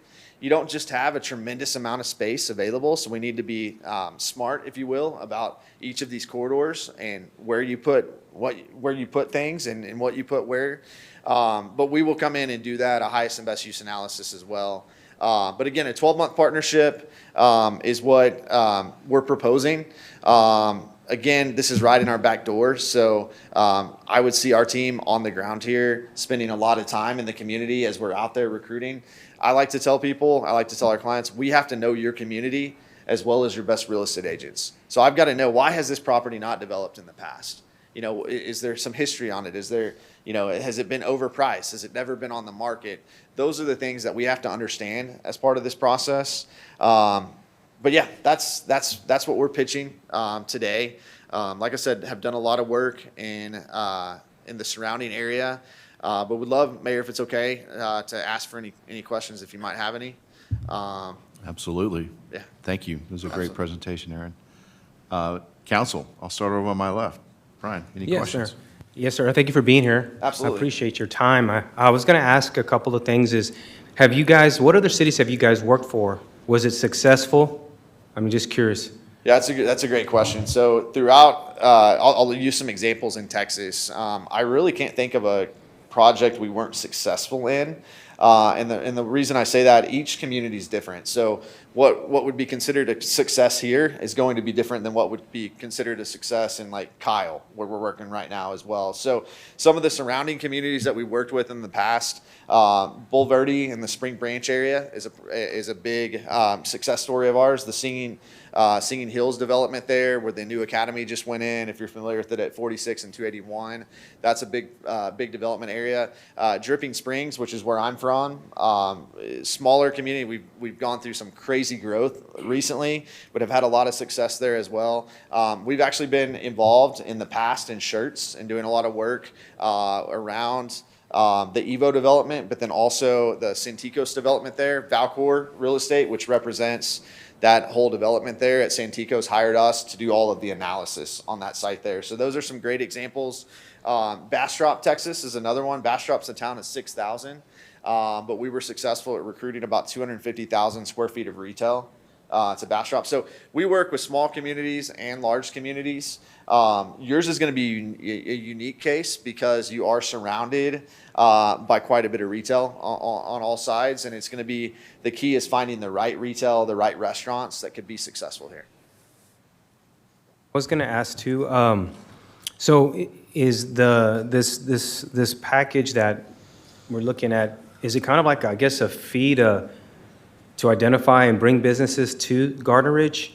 But I also know that what's different about Gardner Ridge too is that I have to research this more, but the amount of land that we have that belongs to the city is very small. I don't think it's very big. So are you looking at just those areas, or are we looking beyond the areas that doesn't belong to the city? Like there's some people that have private owners, right? There's private owners. So Yeah. are we looking for them, and are they helping with the cost on this, or is the city just taking it? That's kind of what I wanted to ask too, is what areas are we targeting? Yeah, great Are we question. targeting, so? So it's definitely not just city-owned properties. This would be properties throughout the community that should be retail or restaurant uses. So we would actually work directly. We're going to come through in our initial analysis and identify those prime sites, those sites that are not serving their highest and best use, but could be a great use for retail and restaurants. We're actually going to come in and do that. And then we would actually, our fees are always paid for by the municipality. If we're successful in landing a retailer or landing a restaurant, there's no other fee associated with that. But typically, landowners don't pay for that. Typically, it's the municipalities that pay for it. Yeah. Question, Mayor, is, was this part of the, I know we had done guys had done an economic development study, I think, early on. Was this kind of part of that study? Do you remember, I think when we had done that early on? Or am I, you know what, I'm, Yeah, that was a. there was an economic study done early on, right? And I thought kind of Right, that was interviewing business owners, and I wouldn't know if this had came out from that or something. No. No? Okay. This is separate. Thanks, Brian. Jesse? How do you think, right now with the construction on 2252, I'll be kind of leery if I was a developer to do something now. I would want to move probably towards the end of that construction. What's your thoughts there? Yeah, if I was a developer, I'd want to get in now. Or I'd want to start working on it now. And the reason for that is You want to be ready by the time that's right? because development takes time. Yeah. So if you think about, you were listening to some of these, projects y'all have ongoing, just because that project starts now, it could be 12 months, 18 months before they're open for business and those sort of things. So typically, if I'm a retailer or a restaurant that's looking to open a business in town or having to build it or having to do something like that, typically we're looking long term. So, to me, that signals some growth. I mean, that signals that, hey, there's going to be some better times here in the future for the roadways there. But typically, your retail recruitment process, or when somebody, first identifies, hey, we want to be in Garden Ridge, we want to open a retailer, we want to open a restaurant here in town, they know it's going to be that 6 months to 12 month to 18-month period. So they're typically looking a little bit past that. But there is quite a bit of construction. I've seen that. But I think they're going to be looking a little bit beyond that. Yeah. I mean, right now, we just extended a permit time by 9 months. I heard that, yeah. It's a year and 3 months the total now from the time this permit was approved. Absolutely. So, yeah, I mean, 2252, I think is due to be complete in 26. Yeah. So probably another 2 years or more. So I mean, it'd be- honestly, any restaurant, any retailer that you're talking to right now, we're almost in 2025. So it's the Before right they're time to open, it'll be start. 2026. Yes, So sir. really the right time to start, yeah. Yes, sir. Any other companies that do the same thing you do? Because I know we don't usually like to go out for bids for. So we're actually a pretty niche company, especially in the state of Texas. We created this industry 25 years ago. I've been with the company for about 18 years. There's economic development consultants that are out there that maybe focus on other areas, but from like a retail perspective, we're one of the only ones that focus on retail restaurants and then really have that focus in this part of Central Texas. Great questions. Lisa? So Kelly and I have had some good conversations with Aaron, and we really like the concept. And I think we both feel, it's time to take that next step. Kelly and I can only do so much. We don't have the ability to do what a company can do. We don't have the contacts. We don't have the resources. So we think this is a logical next step to keep us moving forward. Kelly? Question for you. Did you say also at these conventions, these conferences, that we can accompany you to these as well? Yeah, absolutely. So I'd provide encourage networking that. for us as well? Absolutely. I'd encourage that. What I tell our clients is you don't want to send 10 people, right? But my recommendation would be to pick a couple of people to come to this conference with us. And why that makes sense, you get a chance to sit down with these actual decision makers. Some of these that we might talk to on the phone, or some of these that you might normally just get to email with, you get to have a face-to-face with them. So you don't want to bombard them with 10 people, but if you have 2-3 people there that can sit down in a meeting, that goes a long way. It also shows that the city's invested and focused on building stronger retail, stronger restaurant base in the community. So yeah, absolutely. I mean, if you were to go to the ICSC website right now, you could actually see the attendee list of who's going to be in Dallas. Right now, the list is up to about 1,700, 17 or 1,800, and I'd say probably about a third of those are city officials. Maybe a quarter of them are city officials. Gotcha. And I know this the presentation didn't make it through email, but you had a spot in there, a piece of it that showed the real-time dashboard, I guess. Yeah, absolutely. Can you explain that a little bit more? Yeah, so I didn't talk about that at all, but part of this process, and again, we'll send you this presentation, but part of this process includes us developing a retail economic development website, or retail economic development dashboard is what we call it, for Garden Ridge. So this can be a standalone economic development website, retail economic development website, or it can be embedded on your city website.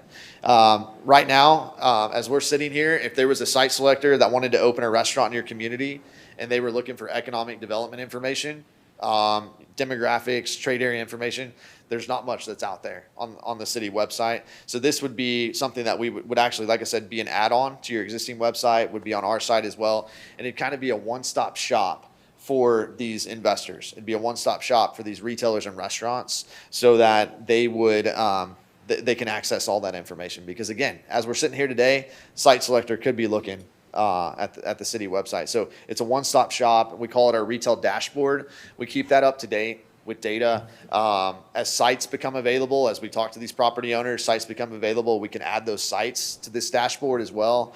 Our clients love it because it's a huge asset, being able to have real-time, up-to-date demographic, real-time, up-to-date traffic counts, all the information that, I mean, you'll be able to use this not just for retail. I mean, I'm sure there's other things you'll be able to use it for as well from an economic development standpoint. You got a follow-up? Yeah. Go. So just one thing you have to keep in mind is we have a lot of traffic going through Garden Ridge that people don't live here. Everything past Garden Ridge up to on 309 to 46, Schoenthal, 1863. A lot of housing divisions out there that come through here. A lot of potential, Absolutely, I would agree So with that. it's more than just Garden Ridge. So we have a lot of, and that's going to be the key, is every single person that drives by here is a potential consumer. That's right, so- You've also got, just outside of the community, you've got a lot of industrial area and Schertz. Those people need somewhere to eat lunch. There might be an opportunity right there on the periphery to eat lunch. I mean, you've got people driving through, you've got your everyday consumer here.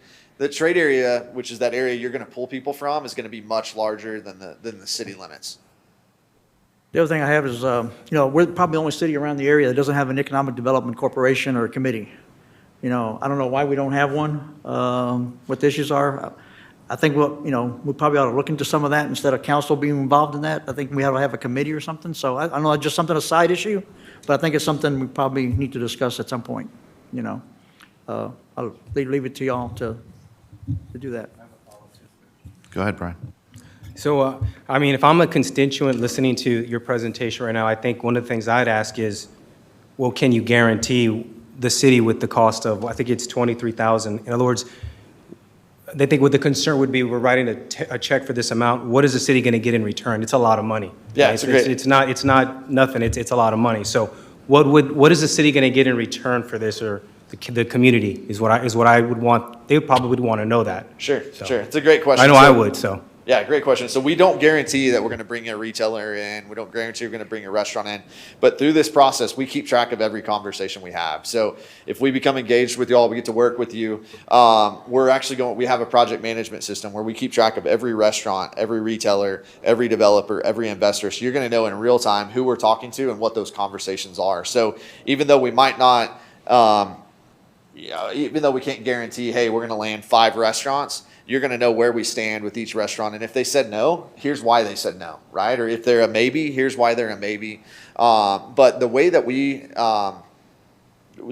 do our process, and we reach out to retailers, we reach out to restaurants that fit your dynamics here, right? They fit the demographics, they fit the traffic counts, they fit your trade area population. We're very successful because we're very targeted in how we do that. So we don't guarantee success, but we keep track of that. So if a constituent was to come to you and say, hey, show us what's been done, you'd be able to show them A to Z, every conversation that's happened throughout this process.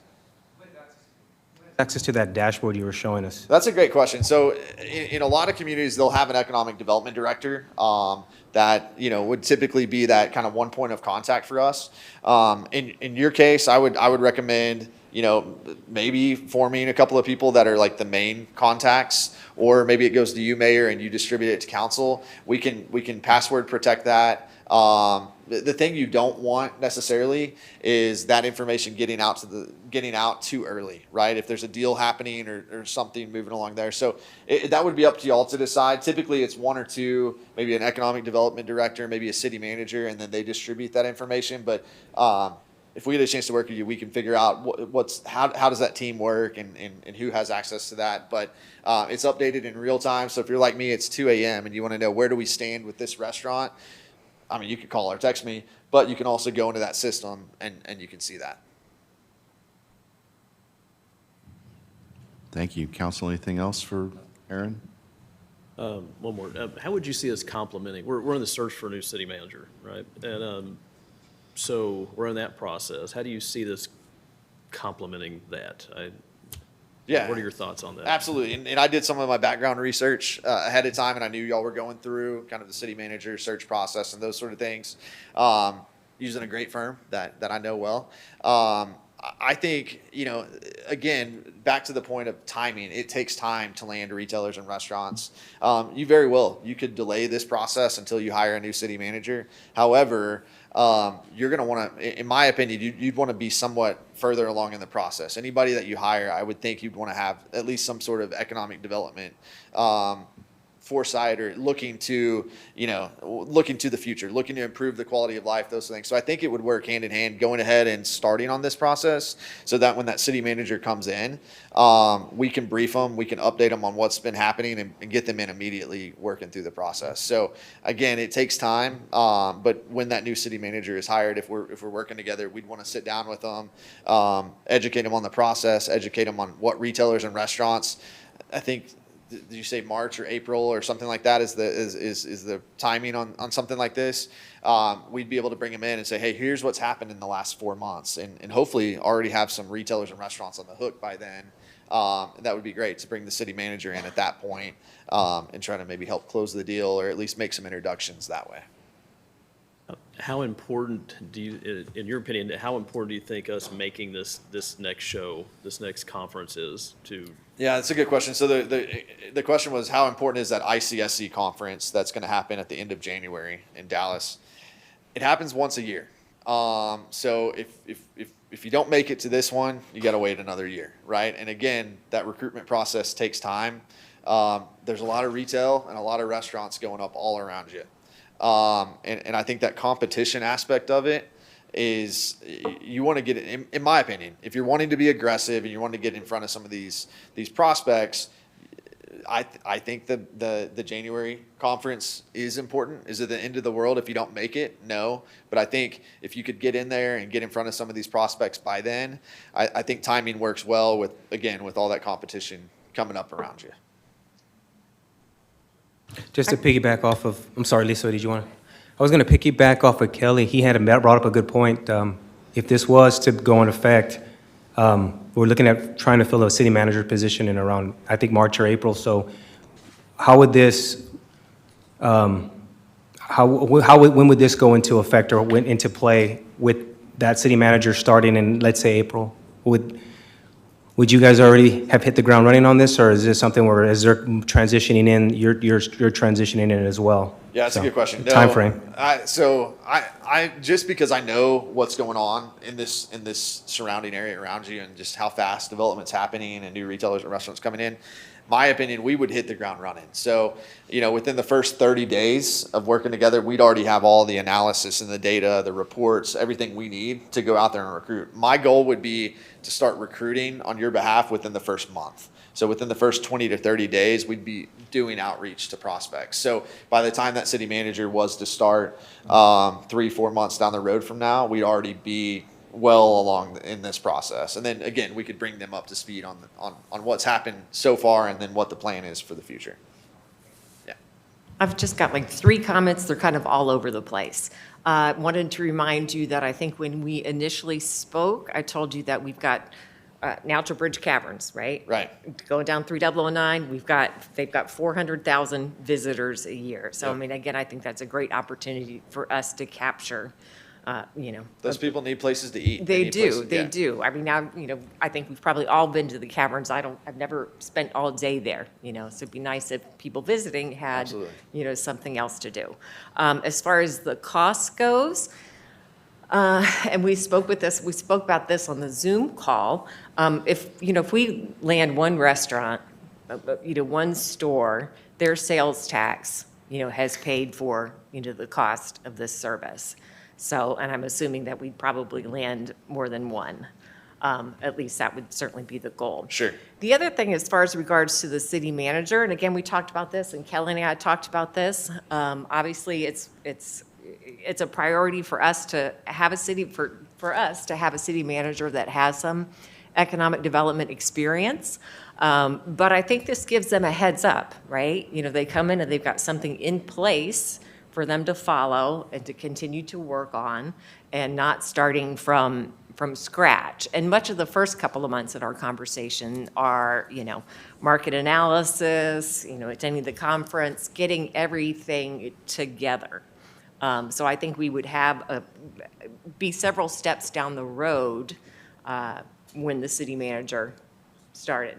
And it shows them that we're serious That we're about serious it. about Right. That You we know- are committed to this. You know, I think our plan would be also to have some recommendations ready by then. So we're going to come in and try to look at it from, you know, from our standpoint, what are some economic development recommendations? You know, what are some things? What are, you know, Greater San Antonio partnership? You know, they partner with communities around Greater San Antonio from economic development. I don't know if y'all are part of that or not, but that's a potential economic development recommendation, is to, hey, attend these meetings that happen quarterly or monthly, and collaborate with some of these communities around here.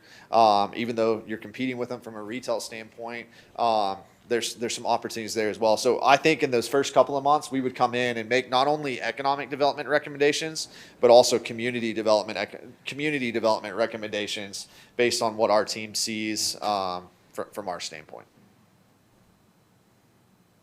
more follow-up, sorry. The January, when is the January event? 20th? So it's the last week of January, first week of February. So it's like the 28th of January through February 1st, I think the dates there. Yeah. So, we're not voting tonight, so if we approve this at the next meeting, would that be enough time for you to get us into that show? I'm assuming that'd be a January meeting, right? Yeah. Yeah, we January need 10th. about, 10th, I'll right? tell you, I need about two strong weeks to get everything done, and ready for that. So there's no question in my mind we could get it done. The first day it's approved, I'd be here the next day with our team doing that market analysis. So we've got time to do it. We can make it happen, from our standpoint. But again, if you don't hit that January meeting, it's not the end of the world, but I think, again, you wait a year, and not to say you would wait a year to start the recruitment strategy, but you wait a year to get back in front of those prospects. And we're already about 10 years behind, so that's. I'm just curious, do y'all need more information to think about it more, to bring things to a vote? Let's make some comments here. So thank you for the presentation. Yes, sir. And great answers to the questions. Lisa, you and I have been talking about this since we campaigned together back in spring of '21. And what we said was, what people were talking to us about was, as we develop the 2252 corridor, we don't want to be an extension of Schertz. We don't want to be an extension of San Antonio. Sure. We want to be if we're going to do this, let's do it right and be a destination rather than just a stop along to somewhere. So we've always talked about the town of Greene, which I'm sure you're familiar with. Absolutely. Dripping Springs, Wimberley. Right. Those are all great places, and you're from Dripping Springs, right? So a lot of the retail and restaurants that you had listed, and I know you're very adept at reading planning and zoning ordinances from all over Texas, right? A lot of those wouldn't be allowed according to our ordinance 13 that you've already heard us talk about Sure. tonight. So, but we've talked about high-end restaurants and being a destination, high-end retail, and some of those would work very well that you had listed in the city of Garden Ridge. Our meeting is the 7th of January. Would that give you enough time? You're going to the conference anyway, right? We are. We're already doing some background work on our end for that conference. So, like, as an example, I've already pulled the list of everybody that's going to be there. So we wouldn't just start on January 7th or 8th, to be honest with you. We're going to know who's going to be there. We're going to know who we need to talk to, who we need to set meetings up with. I would just plan on that the first couple days after that January 7th meeting. If it got approved, my team would be here on the ground. We'd be, really hit the ground running. So we have time to do it. I'm not worried about that at all. Okay. Yeah. Before we keep going, council, Nancy, do you have any comments from the city? No, I thought it was a great presentation. Oh, thank you. Great information, a lot of information that we've been kind of trying to dig up ourselves, but didn't know how or where to go. Yes, development in Garden Ridge, in my opinion, is overdue. It's past due, and if we need to get it moving. I mean, that's just my opinion, and I think, council over the years or over the past several years, we've talked about the development and the need to diversify our revenues. And so anyway, that's my 2 cents, really. Okay, thanks. Talking with Megan Santee, our legal team here earlier this week, you come highly recommended, and I know the two of you have worked together before, Yeah, right? she's great. Yeah. So, go ahead. But, and Mr. Farmer's heard this from me before, but we would like to see more specifics on the deliverables. We've got 23,000 paid within 22.5 paid within 90 days. But what I'm not seeing are those hard deliverables of, or what are we talking about monthly? Are we talking about minimum number of meetings? Are we talking about minimum number of hours of work? So that I can justify to the council that this scope of work is sufficient enough detailed that they know what they're getting. I know you don't have, I know the retail coach does not have, and I know you're talking about marketing the city for the whole 12 months, but just kind of want to make sure their expectations and your deliverable expectations are going to align once we get into this process and we're 6 months in and council says, hey, wait a minute, where are we going to get X, Y, and Z? And looking at what you've provided so far, we don't have any timeframes. And So so, what I would recommend is we have that deliverables page that lists out all the deliverables. What Uh-huh. I'll do, like we did in Rollingwood, I think, Yeah. is I will I'll go in there and for each of those phases, I'll be a little bit more specific on timeframes on all of that, and we can. Thank you. I think that'll accomplish it. thank you. Thank you, Mayor. Thank you. So Jesse just asked, hey, is it something we have in the budget? And we did budget in this fiscal year $20,000 for economic development. So it's a little bit over that, but I'm certainly doable. So it's a great discussion for everybody and for you, Aaron. Thanks. What I think it sounds like you want to do as a council is, because we're talking about working with a contract and whatnot, why don't somebody make a motion to direct city staff and city attorney to work with the retail coach to modify the contract and make sure it's good to go, and we come back here on the 7th of January to finalize that and vote on it. So.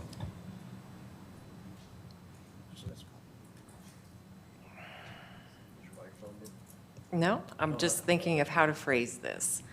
And Rob knows what's coming. I had, and this is more of a point of order thing.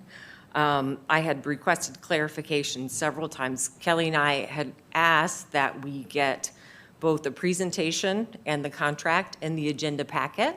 And we were informed that the city council discussion and direction on the contract would be kicked off to, would be moved to the January agenda.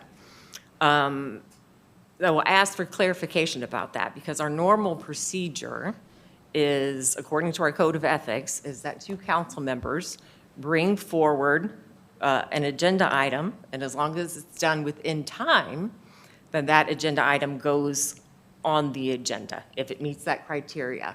And I reached out to Nancy a couple of times, didn't get any clarification, and I asked Marissa as well what the presentation in the parentheses meant, and she said that was, we had never done anything like that before.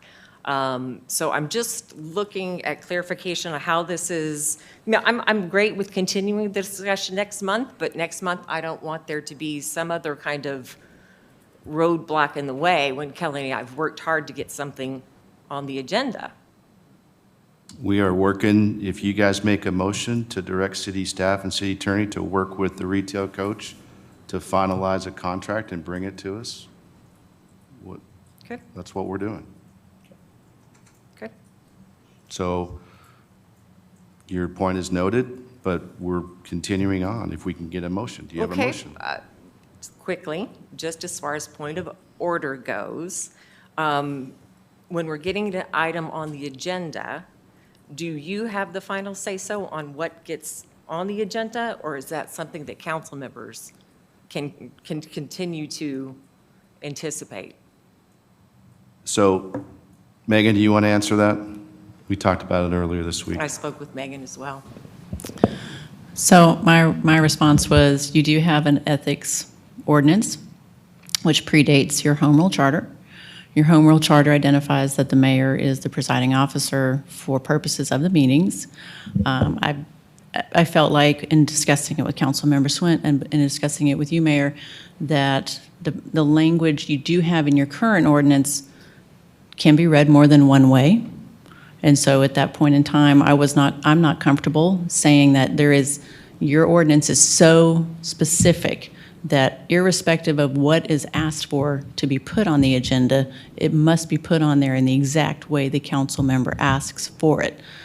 It just identifies that if an item needs to be put on the agenda, it's put on the agenda. And so I'm not comfortable saying that if you came in and said, I want to have action, I want to make sure we are going to do X, Y, and Z, that if that's not what the council can do or should be doing at that point, that it has to be put on there specifically. So that has been my position. Happy to have further discussion, but it's on if an item is asked to be put on the agenda and it's put on the agenda, I think the question that Councilmember Swint is saying is, I want to say, I want a contract and I want it to be considered and it has to be able to be acted upon based on the language on that agenda. I'm not comfortable saying that that is a hard and fast requirement based on your current ordinance. If y'all want to revisit that ordinance, update it based on your home rule charter, happy to do so. But my experience has not been that a council person, other than placing an item on the agenda, and we talked about the terms placement, talked about the term of whether or not on timing, whether it can be rejected, whether it doesn't get placed on the agenda at all, if there's a mistake, if there's a reason based on the order of the meeting, based on how many items are already on the meeting, all of those factors come into play for the presiding officer to make a decision. That answer your question? Yes, I just want to protect the right of the city council to get items on the agenda. It is And on the agenda. what we've done is a huge departure from what we've done in the past. And I'm just, Okay. Noted.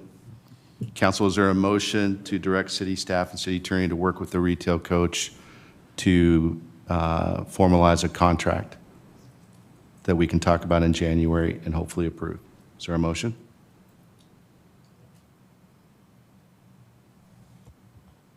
I move to approve that we give the city manager, I can't ever phrase these things right. You do it. That we direct the city manager to work with the retail coach to put together a contract and scope of work to be considered at the January meeting. For vote. Perfect. Do I have a second? Second. We have a motion and a second. Any further discussion? Call to a vote. All in favor? Aye. Aye. Any opposed? Thank you, Aaron. All right, we're looking forward to January 7th, and it's great meeting all of y'all, and appreciate your time today. Thank you. I'm usually a little more polished, have a presentation up there, but I'll get you that copy of that PowerPoint so you have it. You So, did great. Thank y'all. Thank you. One more discussion item. If we're talking about having somebody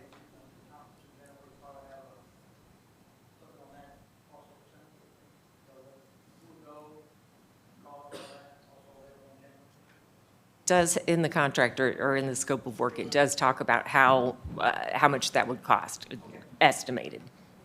So, yeah, they do have some travel expenses. Yeah, for sure. We'll work on that. Thank you.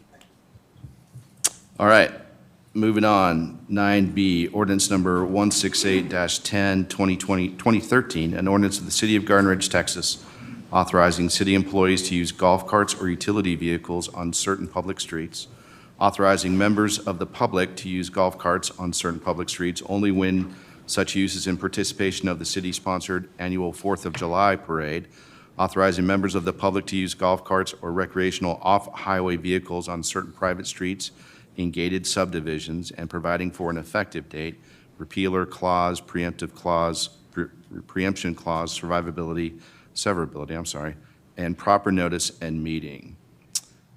Kelly asked this to be on the agenda for tonight. And Nancy, do you have anything to review first?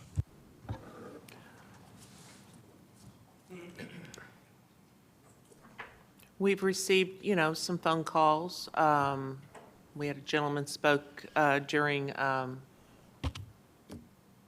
public comments. I know council has received some emails, and Kelly has asked for this to be brought to council for reconsideration. I think there's a lot of, this may be a kind of a little bit of a complex reconsideration, because I think there's a lot of factors that the council needs to take into consideration as they move through relooking at this. I believe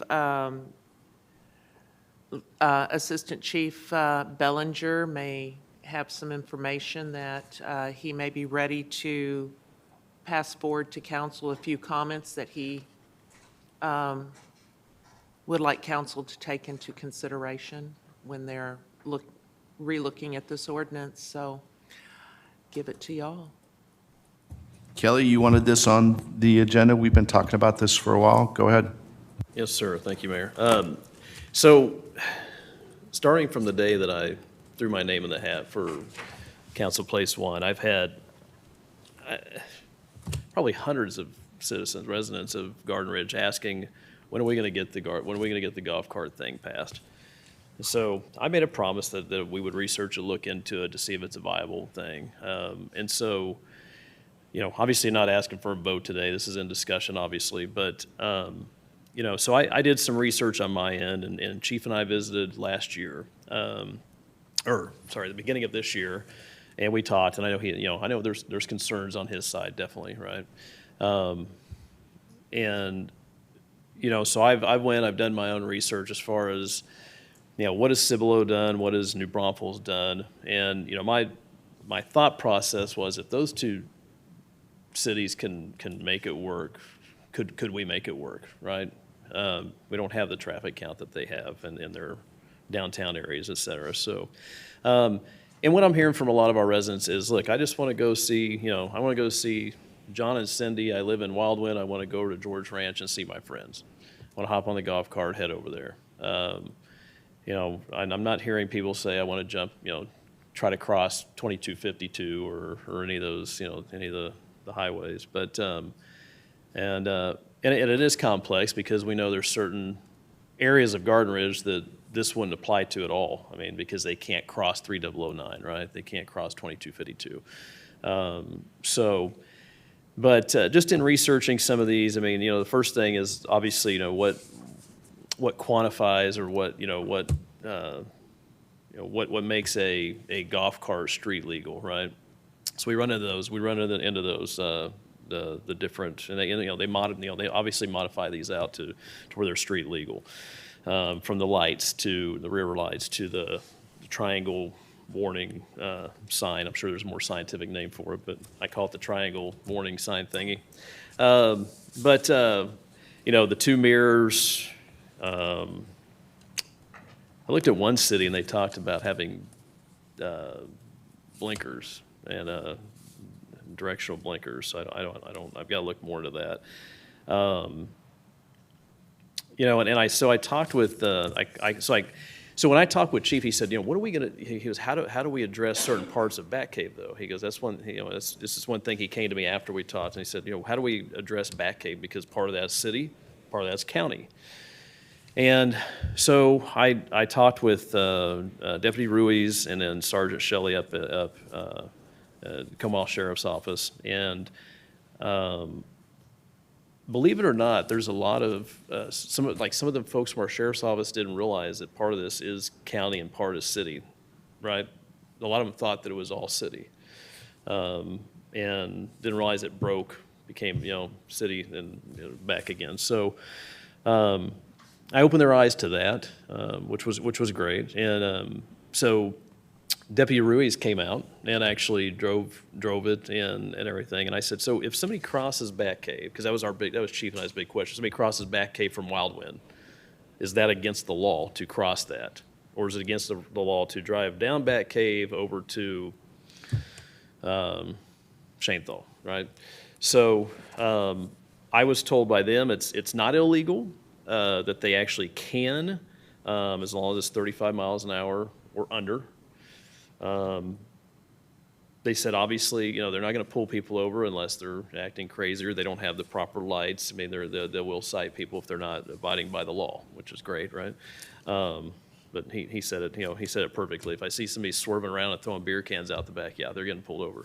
So, I talked to him for a very long time, and even when he called me back and he was driving the road and we were pointing out different areas of concern and stuff,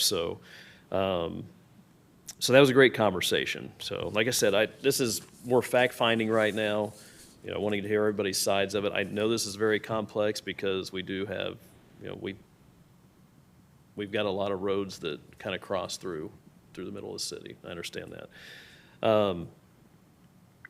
I looked at, like I said, New Braunfels and Cibolo's, their ordinances, and And one thought too was the complexity of, okay, well, how do you tell people certain roads that they can't go across? Or how do you organize it in such a way that people understand? And New Braunfels does it perfect. They have a map, and I can send everybody a link to it after tonight. And they have a map where they've actually color coded the streets, like what parts of the city you can use the carts in and what parts you can't. And I understand it, and all of the gated communities can, but a lot of the requests I get are from, like I said, people that would like to hop neighborhoods to go over to see friends in another neighborhood.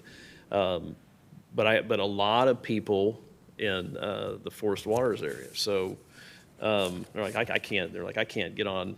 Like we had somebody talk earlier. I can't just jump my golf cart and shoot down to the park real quick. So that is a majority of the requests that I've heard, and it is a ton of people.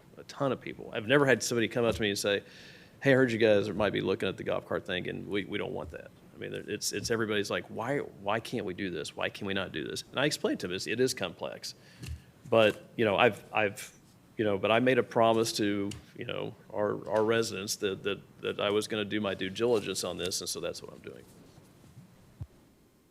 Thanks, Kelly. Before we turn it over to other members of council, Assistant Chief Dan, you have comments from the police department? Councilman Smith has summed up a lot of the conversations that typically surround the golf cart usage. It is complex. There are several concerns. I can appreciate you talking to some of the deputies. I won't put you on the spot and ask you how many of those deputies have actually made a traffic stop and spoken to people violating golf cart laws, but I have plenty. And so some of the concerns that we see when it comes to golf carts is, number one, the mindset changes a lot of times when people are using golf carts and they don't understand that they're motor vehicles that are required by law to also have a Texas driver's license. So a lot of times we'll find underage drivers with these golf carts. Parents that give the golf cart to their 14-year-old, and y'all head to the park. So that's one of the concerns. There's no shoulders on Batcave. There's no shoulders on Shanetal. There's nowhere for a golf cart to get out of the way of a car. So that's a problem. Crossing is not that big of a deal as it is going up and down the roadways. You mentioned 2252 and 3009. 25% of the city can't even access Paul Davis Park, even if you passed an ordinance. 25% of the city is outside of the side of 3009 or 2252 where you can get to the park. It's always, we want to go to Paul Davis Park is typically what we hear. So when you think about Regency Oaks and Arrowwood and Trophy Oaks, Nacogdoches Loop, none of those folks can legally get there even if there was an ordinance that allowed it within the city. So we know that an ordinance saying you can operate golf carts, but only in compliance with Texas state law is not going to stop people from Trophy Oaks or Regency Oaks. It's going to be confusing. Some of the citizens can do it, some of the citizens can't. The confusion part of it is difficult. The golf carts aren't required to have insurance, like the rest of your motor vehicles in Texas. So if you're not required to have insurance, then why would you, in most cases? No shoulders, no insurance requirements, underage drivers. I mean, all these things these are reality. These aren't hypotheticals. The gentleman who spoke during public comments, he mentioned wanting to go to Paul Davis Park from Cherokee Path. He would have to cross through a subdivision that he's not allowed to, because he's not allowed to go through a gated subdivision. That's against the law. If he's not invited in that subdivision, he's trespassing. So that's another problem. So we do have some concerns. They're valid concerns. Council can act on this law however they want to, but at the end of the day, if you allow some folks, it's going to be difficult to have people. Right now, everybody knows you can't do it, and so if you allow it for some of the citizens and not for other citizens, it becomes confusing. Thanks, Dan. We'll just keep going down this way. Can I add You one bet. comment? So, yeah, you have valid points. I mean, these are the same things Chief and I talked about, beginning of the year. The one thing on the hop-in neighborhoods or whatever, theoretically, technically, yeah, right? You're not supposed to trespass, right, into a gated community. But everybody walks through them, they drive through them already. So that would be my only rebuttal to that. Yeah, I get that. Walking through a gated subdivision generally doesn't spark up concern like somebody driving a golf cart through a subdivision that they don't live in. I mean, I can see where that's going to change. If you're on the main road of the subdivision, all of a sudden somebody's coming through with a golf cart, that would tend to change things a little bit, I would think. Lisa. All good comments from Kelly and from Assistant Chief Dan. I think Nancy's right. It's a very complex situation. And like Kelly, I have heard a lot of people request this. And a couple of years ago, I also spoke with Chief about it as well. And for me, the top concern is safety, right? I mean, can we do this safely? And I mean, I think this is just a starting point for the discussion. I mean, I think we need to do a lot more research and talk about it a lot more and then just kind of move on from there. But I certainly understand the police department's concerns about this. Jesse? Yeah, no, I totally respect all the safety concerns and everything. I have a big concern, from that. Kind of tend to go with the police department. Personally, I've only received one email, and then what I heard today, and it might have been the same person that, did both. So that's the only one I've heard since I've been on council for, 3 years now, or 4 years? Or, yeah. So I don't have enough data to go on. I got more data on trash. I can do that. Thanks, Jesse. Brian? Yes, sir. Yeah, and I have to say, I with my background too, like Assistant Chief Dan was talking about, I kind of look at the greater of the public, the kind of I'm wondering and thinking about. I did do what Kelly said. I did look at New Braunfels ordinance, and they did specifically target certain busy streets that were not going to be used with the golf cart because I think it's because it's dangerous to be using the golf carts in that area. I do sympathize with the resident. I think he's here today when he came up here and talking, and he's the one that I got an email from as well. I see where he's coming from, and I do see he had made some good points on why this is something that we should look at. However, I got to say, until I know more about the police department's enforcement of it, and if it's something that's not going to impact public safety, I have to fall back on my roots as a police officer and think that I've got to look at the greater of the community and the safety.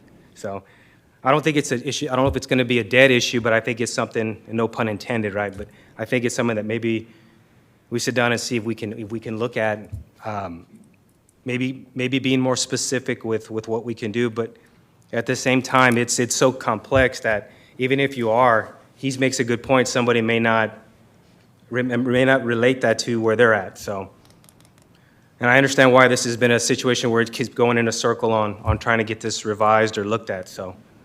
But, I commend the gentleman for coming here today and talking, and for Kelly to bring it up as well. I commend that.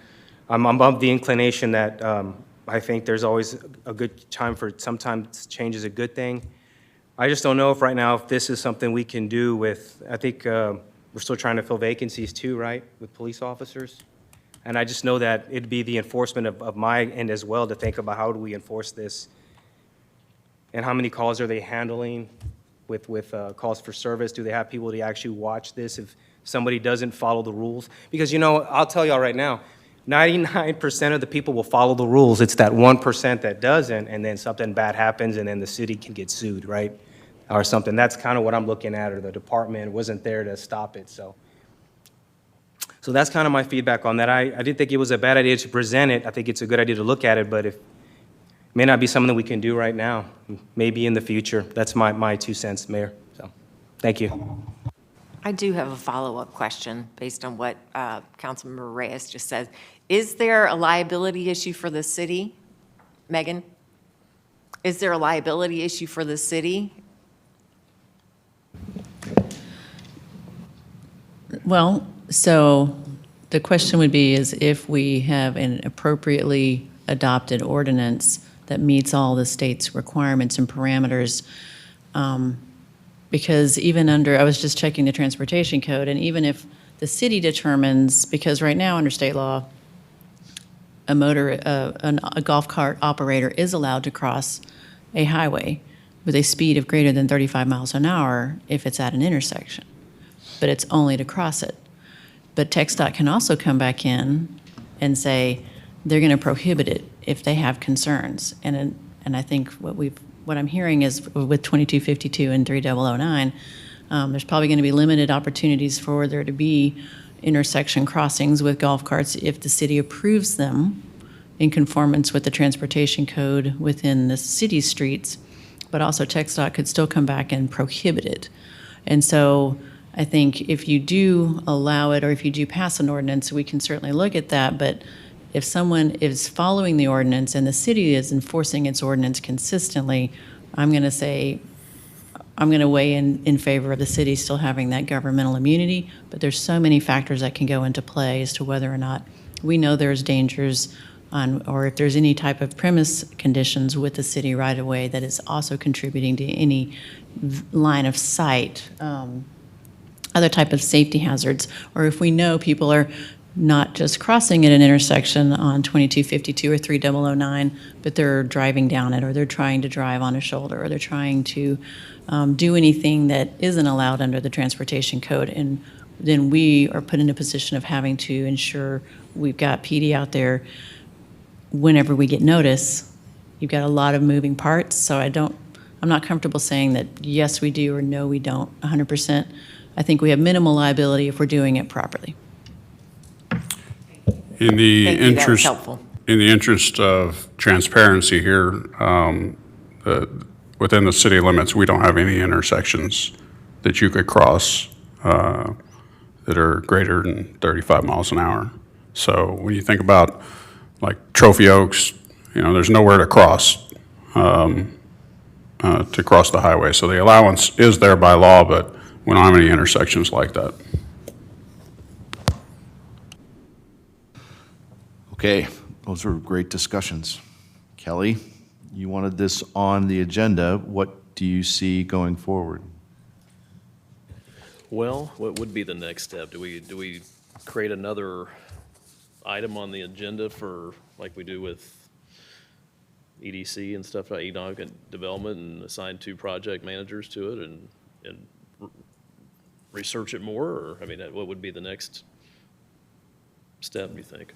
So thinking about this, I would think you keep working it and maybe ask someone else from council, maybe you and I, talking about this as we go. And when and if we're ready to bring it back to council for further discussion and maybe some further information. So, does that work? We could, either me and you, or me and Brian, because we've got the Actually, opposite sides of it, right? no, that's a much better choice, if Brian's willing to do that. All right, so when you guys work together, and when you're ready to bring it back to council, put it back on the agenda. That's good. Anything else? Work. All right, awesome. Nice, good job, Kelly. Okay, on to 9C, resolution number 529-12, 2024, a resolution of the City Council of the City of Garden Ridge, Texas, authorizing the city's acceptance and participation in the 2024 Recreational Trails Grant awarded to the City of Garden Ridge by Texas Parks and Wildlife. Nancy, I'll turn it over to you for review. Okay, thank you. Councilmember Swint announced at the last council meeting that we did receive and have been basically awarded Texas Parks and Wildlife grant for 0.56 miles of natural trail in Paul Davis Park. It is a 20%, 80% matching grant. In other words, the city would be responsible for 20% of the grant, which is approximately $33,375. What Texas Parks and Wildlife is inquiring at this time is if we are interested in participating and pursuing the grant. And we have indicated that we are, but this resolution we will send to them if council approves it, and it just kind of firms up that we are interested. There are going to be a series of studies that TPW is going to require that are done, and we cannot do any work, we cannot expend any money on this until those studies are done and we have a formal executed agreement with TPW. That is going to be approximately a year time frame. So this is not happening during fiscal year 25. This is what will be happening in fiscal year 26. So council has time to budget for this money. So anyway, all we're asking for tonight is authorizing authorizing the city manager, obviously it's not going to be me in a year's time, to execute any and all documents that may be necessary with the grant. We are authorizing, the city is authorizing acceptance and participation in this Trails Grant for Paul Davis Park. It's something the city has been looking at to do for a long time. And this, it's the second grant that Councilmember Swint applied for, and we finally got it. Awesome, thank you, Nancy. Council, as you heard, this would go into the fiscal '26 budget. So, and that would work smashingly. This should be pretty straightforward. Anybody have discussion, comments? Okay, if there's no discussion, can I get a motion to approve? Lisa, you want to take this? It's yours. Move to approve resolution number 529-122024, a resolution of the City Council of the City of Garden Ridge, Texas, authorizing the city's acceptance and participation in the 2024 Recreational Trails Grant Program awarded to the city by Texas Parks and Wildlife. We have a motion to approve. Do we have a second? Second. Motion to approve and a second. Any further discussion? Call to a vote. All in favor? Aye. Any opposed? Passes unanimously. Good work, Lisa. Moving on to item number 9D, consulting agreement between the City of Garden Ridge and Jill Shackelford. Nancy, do we have any city updates with that? No, I have not received any revised or Okay. And then I'll turn it Contract or over agreement. to Lisa. Correct. So after the last council meeting, I think there was some confusion about what a workshop would look like. And Todd, Councilmember Arvidsson and I spoke, and we don't think that a council workshop where you are discussing in public strategy is the way to go. You know, we thought that was probably not the best idea. You know, we're talking about sensitive information and ideas and step forward, and, you know, so I did not bring that resolution forward, or that, I'm sorry, that contract forward. Todd and I talked about a couple other things, but I think maybe it might be beneficial to have Jill Shackelford come and make a presentation. I was invited to and attended the county-to-county workshop that was just put on by Hill Country Alliance. Let's stay on topic. So there's no update with Jill Shackelford, correct? In that particular Okay. situation. We approved the minutes from today, from last month, and there was consensus given, and it was unanimous to work with Jill Shackelford for a workshop to talk about APOs and city, what our policy can be with that and what we can do. So that was direction that council gave. So there's no further with that. Correct. As I started my conversation here, or my comments here, I believe that Stand by. there was So some there- confusion about what Let's a go back and read. workshop. We can, but Let's go back and read the minutes. I think we've all read the minutes. Okay, no, And I we want to. realized what was I directed. want it to be on record, what we said. So we said, the city council agreed by consensus for Councilmember Swint to work with the consultant, city manager, and city attorney to prepare a proposal for the consultant to conduct a strategic planning session with the city of Garden Ridge regarding aggregate production operations. And it was Correct. unanimous. You said it was unanimous. I also remember Councilmember Valdez saying that he really wasn't very interested in attending that workshop, that, No, I just said Go I ahead. still agreed on the workshop. Right, I just right. didn't feel like I was additive, so. right, Still you would- didn't feel like you could add anything. Yeah. Well, here's what I'm saying. yes. so I still was. Todd Arbitz and I left here, discussed this, and decided it probably was not a great idea to do a public workshop and discuss quarry strategy. Okay, so what is the plan going forward then? Todd and I, again, thought it might be helpful to have Jill Shackelford come and present. Okay. Like in January to come and talk to us about what she can provide? Yes. Okay. Is that it?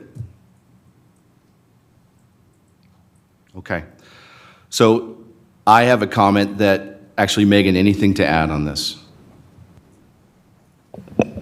Just wanted to, there was mention of doing this in open session or doing this in a workshop. So is this presentation, this is going to be a presentation prepared for open session, is that correct? Correct. Okay, thanks. Okay. We had a consensus from council giving you direction to do something, and the next day you decided that that's not what you want to do. So the issue that I have as the mayor and the presiding official over this governing body is the council gave unanimous decision, and you even held your thumb up as a, yep, I'm in, to go with what we directed, and the next day you said, nope, that's not what I want to do. Let me add some details to this, okay? The day after, I wrote to both the city manager and the city attorney. Todd and I both wrote and expressed our concerns about how this would be set up, right? We did not,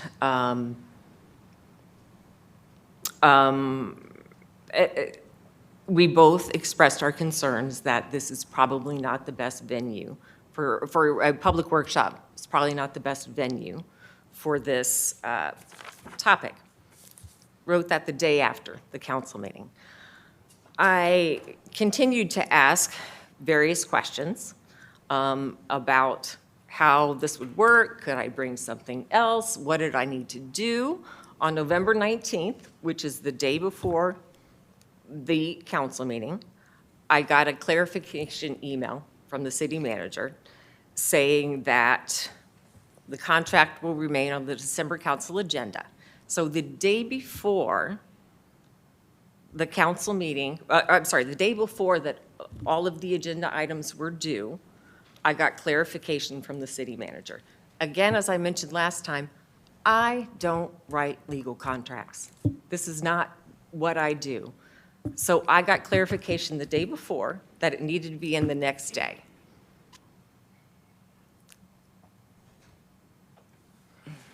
Did you work with the city attorney and the city manager to do what the council directed? Oh, no, sir, I did not. Okay, that's all I got. I'd like some feedback from council on this one.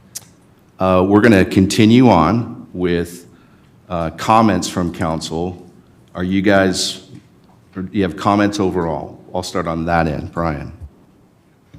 Thank you, Mayor. Yeah, I just wanted to clear some things up that I don't think I explained completely on the last meeting. I made some notes.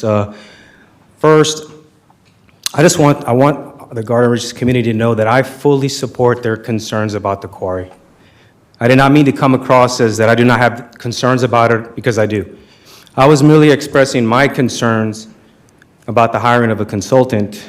I want to thank Councilwoman Swint for proposing this idea, because I do agree that something needs to be done, but I don't feel that hiring a consultant is going to solve the problems that we are seeing with the quarry expansion. If the intent is to have the consultant review air, water, various permits that were disseminated by the quarries, I believe the city has no authority to act on any permits. I'm sure legal will confirm that have already been approved by TCEQ. This is why I had stated previously about the contract being too vague and being outside the scope of the city's authority. Plus, in the long term, it will cost the community more in taxes to fund this continuous effort. Second, I want the Garden Ridge community to know that I do want to address this issue. But I was looking at going through the legal process and forming a committee comprised of community members to work with representatives from the quarry in order to communicate our concerns and establish communication. I believe this is the most effective and efficient way to resolve the current concerns. I would suggest we as council members to, as a team, discuss how to go about forming this committee. I know there was a quarry commission before, and maybe we can use that as a blueprint. An idea that I have is maybe we could establish an advisory council comprised of 3 to 5 neutral Gardner Ridge citizens with experience and knowledge of APOs. This advisory council could be tasked with surrounding cities in Comal County that could form a task force as well and formulate a goal or plan, and then maybe they can meet up with the county commissioners court. It's just an idea. I don't know for sure if this is the route we take, but it's an idea that I'd present to the council. I just wanted to kind of just go on record, Mayor, just letting the Gardner Ridge community know that I do understand where they're coming from with their concerns, and I feel the same way they do. I just want to go about this the most effective and efficient way, and that I'm here to help. Whatever Councilwoman Swint wants that I can provide help with her, I'll do. I'm willing to do that. I want to work together as a team and not turn this into an adversarial conflict between council members on how we should go about this. So that's kind of my thoughts on this. So thank you. Thanks, Brian. Jesse? Yeah, I received, I guess all of us received quite a few emails from the public about, our position, and I think I also got misunderstood. My concern was spending city funds on dealing with the expansion. I am concerned about the existing quarry, the blast, the dust, the truck traffic on 2252, and I want to work on that part. But I think we need to work on reestablishing our relationship with the existing quarry, because if we maintain that, I think it'll pass over into the expansion, because my biggest concern is we have no authority on the blasting outside the city. Right now, we have an ordinance that says they have to meet our ordinance requirement, and they have been meeting them. Nancy, I talked to Nancy about the details on that. They've been meeting them. We do get, we're still getting, residents' reports on the quarry blast. We get either reports written or phone calls. Nancy follows up with the quarry. They follow up with the resident, and they address those issues. So that's been working real well, and I want to keep that going. I also think, Mayor, you need to reestablish your relationship that you've had on a routine basis with the staff there, that you were doing routinely. I think that's real crucial for us to move forward, to keep a relationship going there, because I think if we keep that going, we'll address some of these, we can address these issues with blast, with dust, and all that. And work on today. We need to work on today primarily. That's my focus, it needs to be. Kelly? Yeah, I've received the emails as well. We're all concerned about it. I mean, you've got schools, you've got a school that's just outside the city limits that, they can't even, their kids can't even go out and play on for recess, but, among other issues. But, so you brought up, everybody's brought up like another quarry commission or something, right? Can Jill be utilized for that as a line of communication?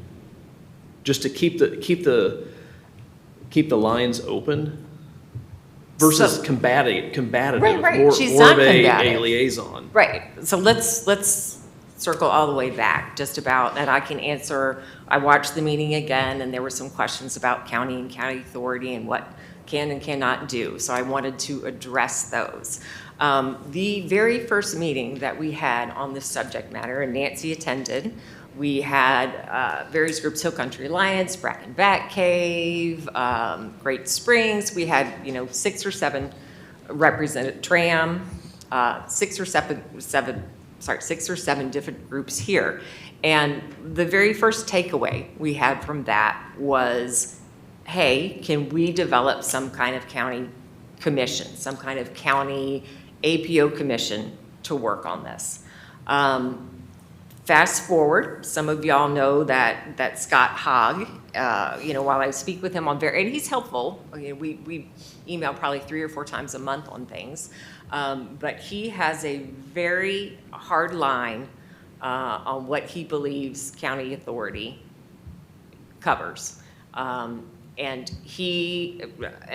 this will be, I'll confirm this a little bit, but anyway, several years ago, Scott did participate in a quarry commission, and the members of Stop the Vulcan Quarry did a public records request on that quarry commission. And if you remember, Milan Guliak brought it, and we looked over it in your office. So there it's something that kind of thing is something that this whole group has considered, that Garden Ridge can participate in, but there's not an appetite for it with Comal County. Like I started to say earlier, I attended this county workshop that HCA put on, and Crown Over and Webb and Leacock were there. It was Guadalupe and Comal County. So I really hate to say this, but we've gotten really off topic. Okay, I can So bring if this you up could under please aggregate. just tie it in, I would Okay. really appreciate it. Thank you. Well, I was answering the question about what the county can and cannot do. So but the question is in relation to, I thought we were discussing what was brought up at the last meeting. It was. In regards to this item. Right. And so and not just for you, but for everyone, as far as, we've listed this as, this is for the consulting agreement between the city of Garden Ridge and the professional, or the Right. consultant, Ms. Shackelford, in relation to the original motion, what it was, we already discussed that. It was to put together a revised scope of services for a workshop. And then we've had conversation about maybe you and Mayor Pro Tem Arvidsson wanting it to be more of a presentation in open session, feeling that a workshop wasn't appropriate in open session.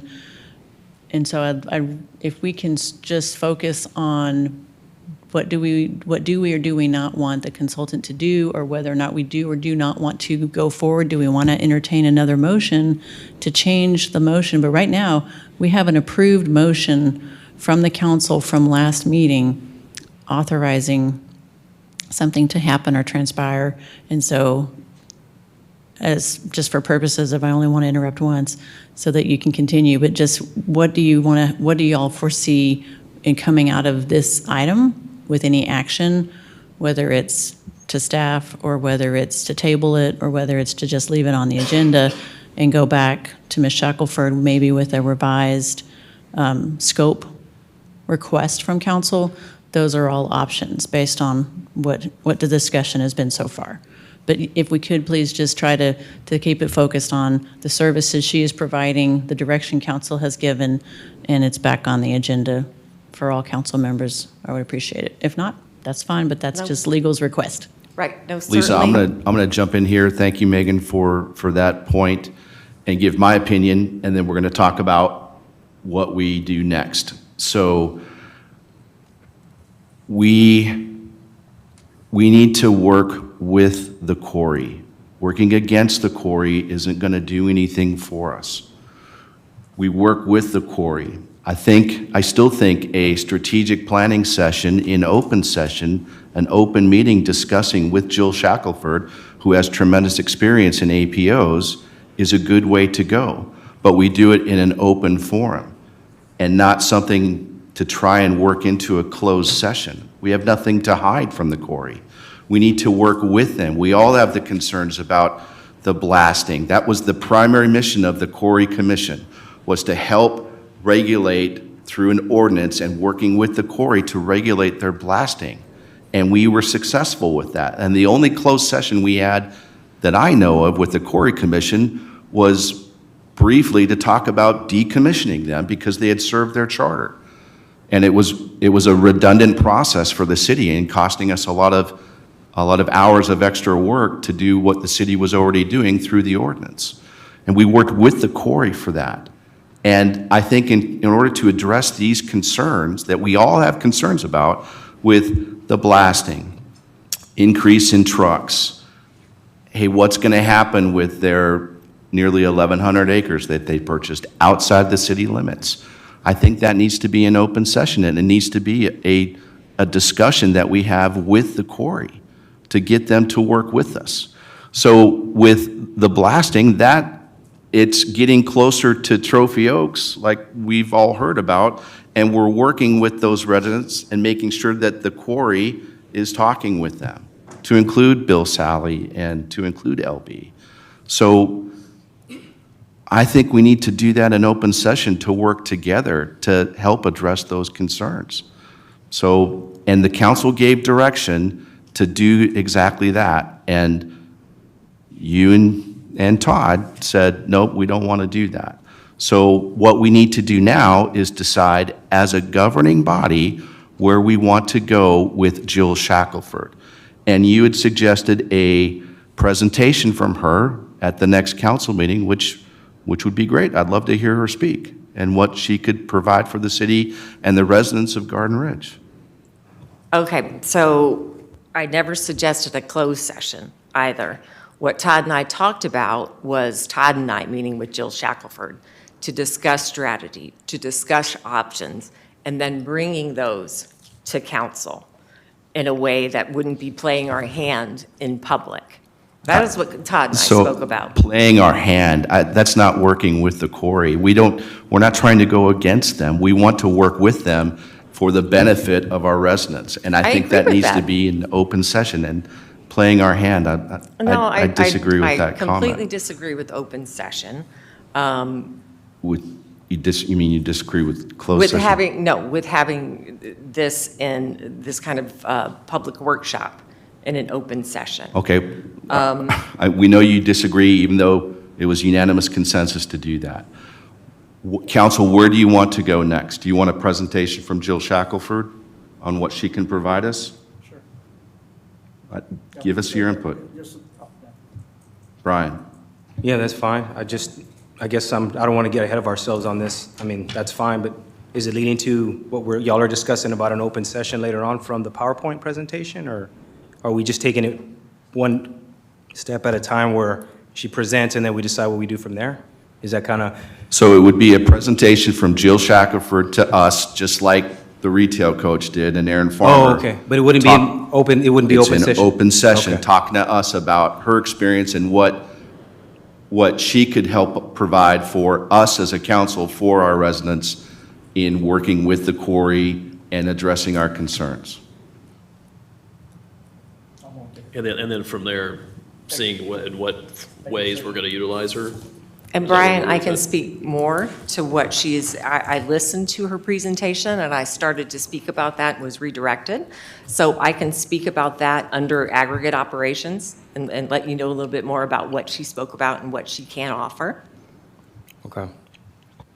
Yeah, because again, like I said, I'm interested in other ideas, but I also know at the end of the day, I still think I'm going to state that I think we should work with them, because I think we're going to get what we got to get accomplished working together. That's just my opinion, but. Kill anything else? That's fine. No? No, I just had that question. That was my question. Like, I'm trying to get a visual of where this is going, right? I mean, at the next meeting.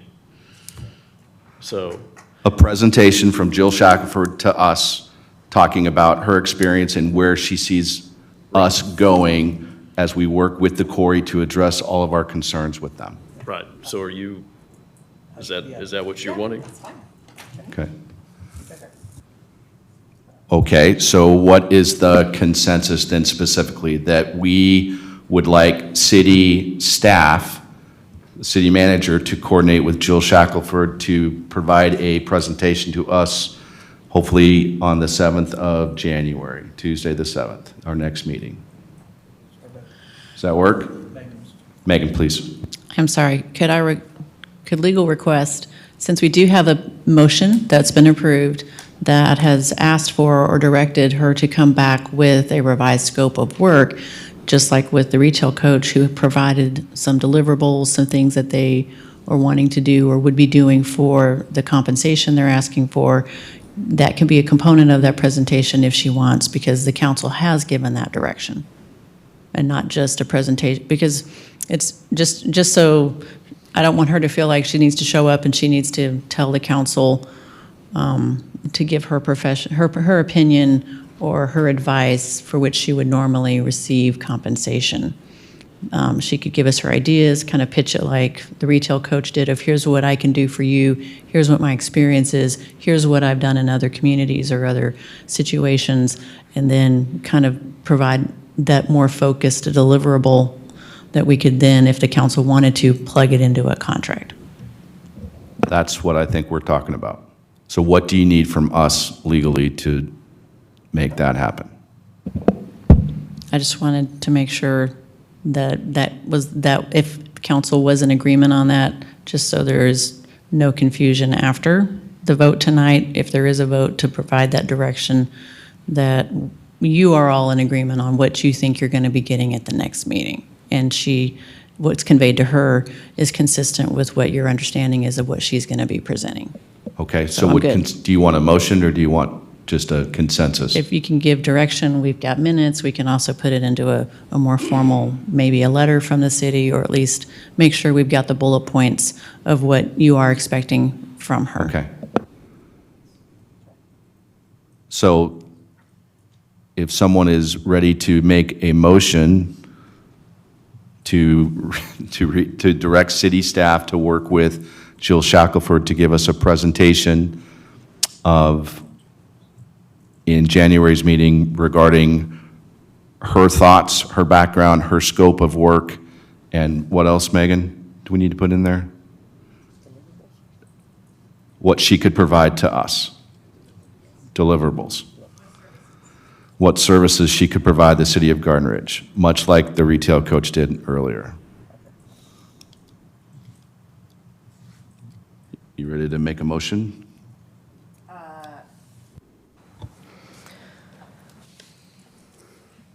I move to direct city staff to work with Jill Shackelford on a presentation for the January 7th council meeting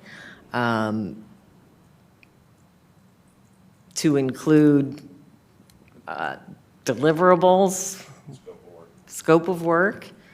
I've got background written down, but I don't know what that exactly meant. Okay, we have a motion for what we've discussed. Do we have a second? Second. We have a motion and a second. Any further discussion? All in favor? Aye. Any opposed? Okay, the motion carries. We look forward to hearing from Jill Shackelford in January. All right, moving on to item number 9E, status of recruitment process for city manager and provide direction to staff as needed. Nancy, updates from Jay Singleton. Okay. When we met with him, as you know, we dwindled the pool of applicants down from about 39 to 11.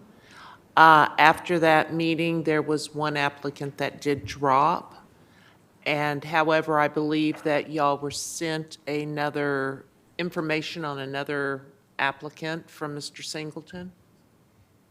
And we are scheduled to meet January 7th, special council meeting, to cull down the semifinalists to the finalist. And y'all should be expecting some information from Mr. Singleton with information on each of the semifinalists, further information from them. And that's where we're at. Hey, council, any comments? Where'd Kelly go? Okay. I didn't even see him. Any comments for each other with this process? Just Jesse? one question. You said that our next council meeting is January 7th. You said during the January 7th meeting, special, or we have a It's separate at meeting? 4:30 that day. 4:30, oh, Yes. okay. That part I didn't understand. We're, I remember now. okay. Okay. Do you know, Nancy, off the top of your head, kind of like the guesstimate of when we may be getting the next email from that consultant? Or is he kind of like the time frame? I haven't seen a time frame from him, but my understanding or what I was feeling from our last meeting with him, that it's going to be coming up in the next couple of weeks. He needed to give them time to answer or do the next steps in the process. So I would suspect probably the week before Christmas or possibly that week right after, somewhere in that time frame. Brian, that's a really good comment. We'll ask him for Yeah. for a clarifying email, just to keep us on track and on schedule as we get into the Sure. holidays. Kelly, anything to add? I Welcome back. missed part of it, but Sorry. yeah, I mean, we don't want to miss a beat with the holidays, I don't think, so. Okay. Lisa, any comments? All right. Moving on to 10 updates, city council projects, APO impacting Garden Ridge. Lisa? Okay, this seems like a good spot to talk about some of the things that I tried to talk about earlier. Anyway, I was invited to attend this county workshop, and Jill Shackelford presented there. She did a great presentation. It was the first time I had met her in person, and she presented on, how she dealt with a community as an APO operator.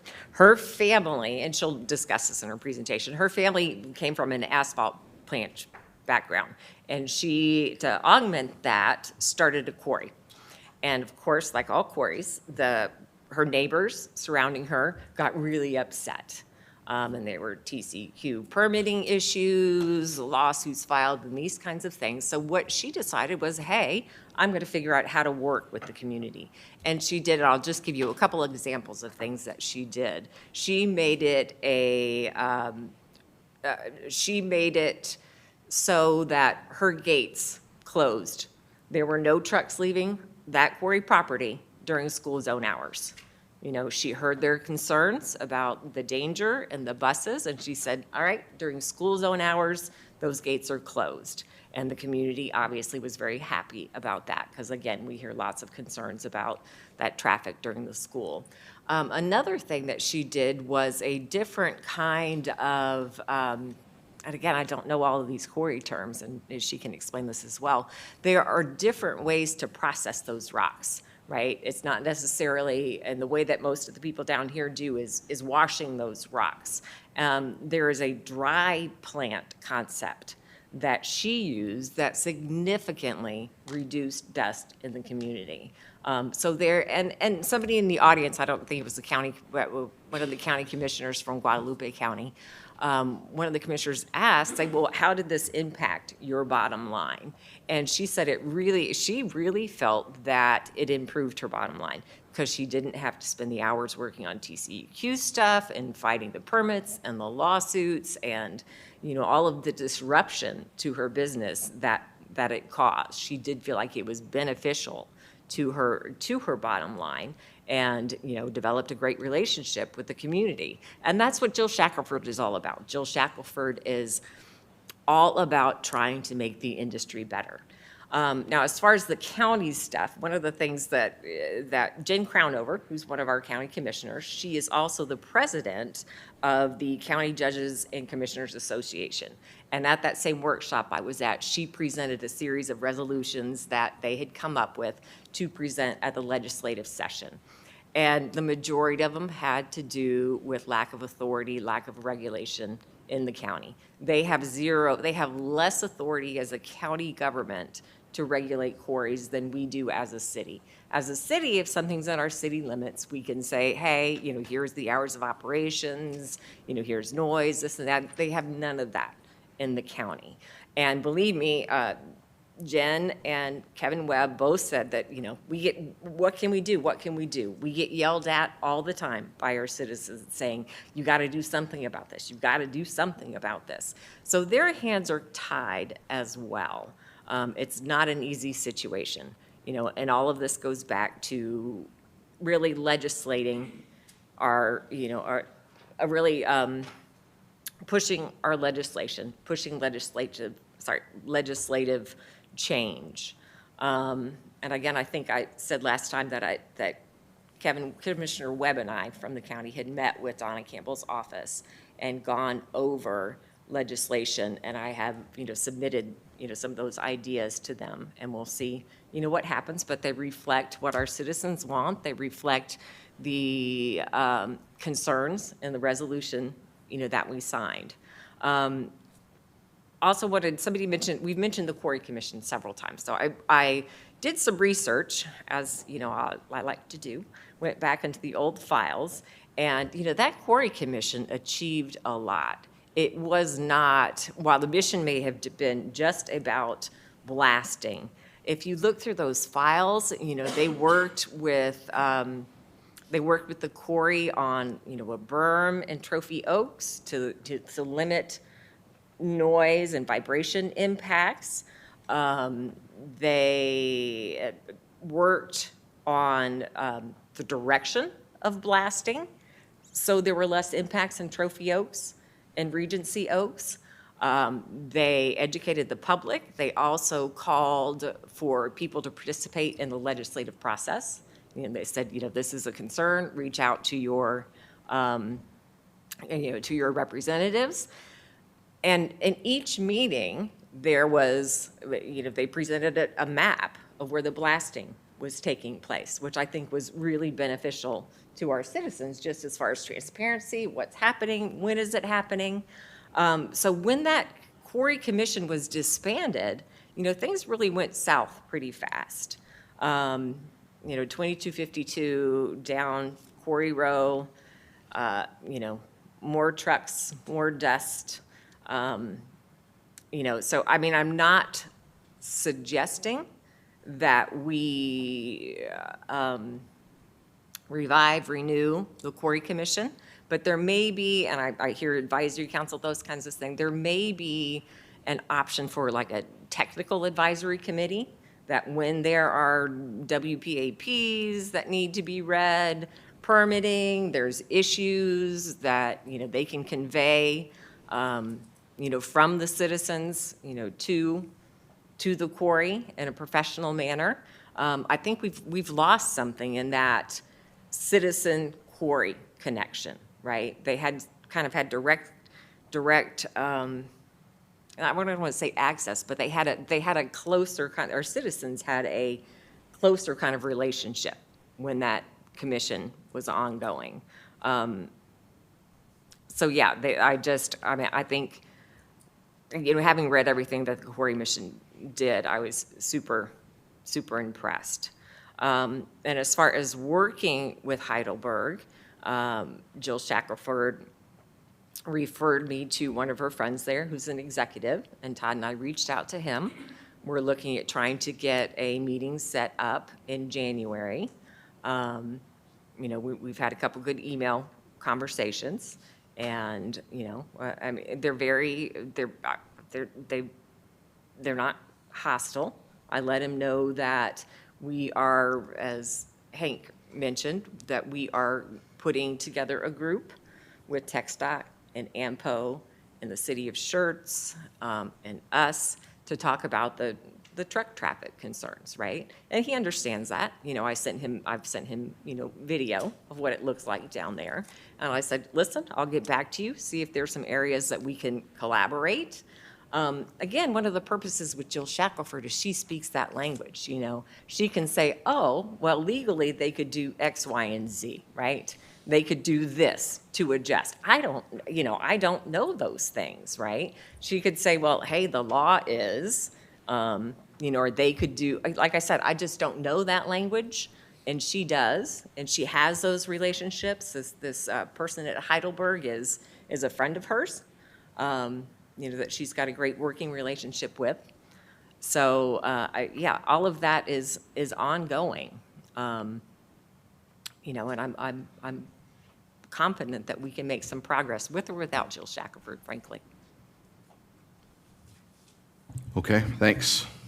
On to item number 10A2, mitigation of growth and encroachment impacts on Garden Ridge. Update for you guys on Nancy and I and Hank working on our possible ETJ expansion. We had another meeting. It was productive.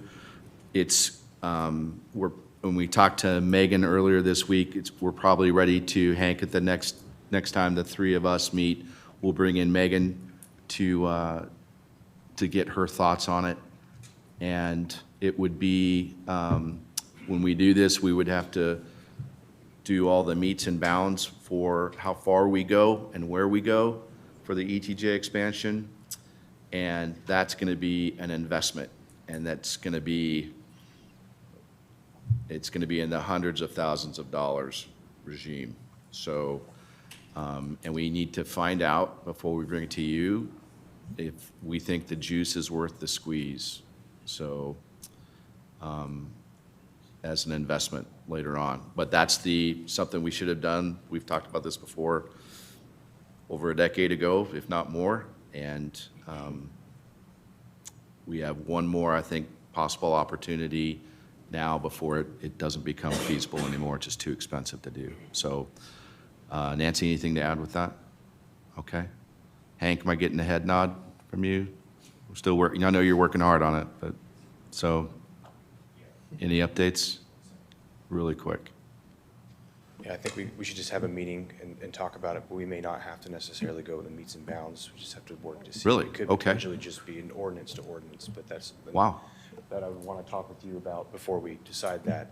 That's what I was trying to convey in the email, was we may not have to go that way if we can Okay. figure something out. Well, that's great. But again, that's well beyond engineering. That's something we have to work through with legal. That's great news. Thank you. Appreciate that. Awesome. All right. So more to follow on that. Continuing on with economic development. Kelly and Lisa. I don't have anything else. Yeah, the only thing I want to stress is back to the retail coach, just a reminder that, if we're going to do this, we need to push it on the next meeting, and get it approved and get him going. I think this Dallas event is could be very consequential to us if we don't attend, I think. Could set us back another 2-3 years. We're on track. Awesome. Jess, anything with utilities and water company? On Brian, are you got anything updates for? No, sir. I did get the contact from Todd, but he didn't get back into me with any information for this meeting, so nothing to report today. Thank you. Okay, awesome, thanks. On item number 11, discussion of future agenda items. I'll start down here. Brian, anything you want to see on January's agenda? No, sir. Jesse? I'd like to have a general discussion on the section on our agenda, updates and city council projects. Okay, thanks. Lisa? No. Kelly? All right. On to item number 12, citizen comment period. You don't have to have signed up to do this. You have 2 minutes. I promise I'll be quick. And introduce yourself, please, and we're taking notes. Turn the mic on, Mark. What was that? Microphone on. Red light. There you go. Okay. My name's Mark Mulkey. I'm going to read it, not talk, but what a great segue with the coach about the growth. And as you guys know, the Mulkeys and Fishers were locally owned and operated. But I just want to read a quick statement. First of all, thank you for the permits so we can go forward. Hopefully we'll get with the extension so we can go forward. Hope we get the building permit done soon. We want to thank Nancy for all her help behind the background. You've been a great help, Nancy. You'll be missed. But with that being said, the process that we have been through needs to be looked at by City Council. Definitely. When you build a business, it's governed by rules and regulations, not opinions by City Council members or those on zoning and planning. What the Mulkeys and the Fishers have been through to try to break ground should have been what we are allowed to do, not what zoning and planning or City Council thinks we should do. If the city wants to grow, please learn from what we have been through. We're happy to help you in that process. It's been a very long process, and we look forward to breaking ground and be open soon. Thank you. Thanks, Mark. Anybody else? Comments? Okay, nobody else. We'll move on from 12 to 13, reports and comments from mayor and city council members about all of the things listed. Start on my right. Kelly, any updates? Chamber of Commerce, this is the largest luncheon of the year right here, right behind us in our newly semi-renovated community center.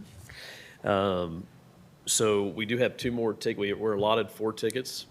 So Jesse and I are RSVP'd. I need to see if anybody else is going to go so I can get the RSVP to them. I've got prizes, door prizes to go to it. I was planning on going to represent. What?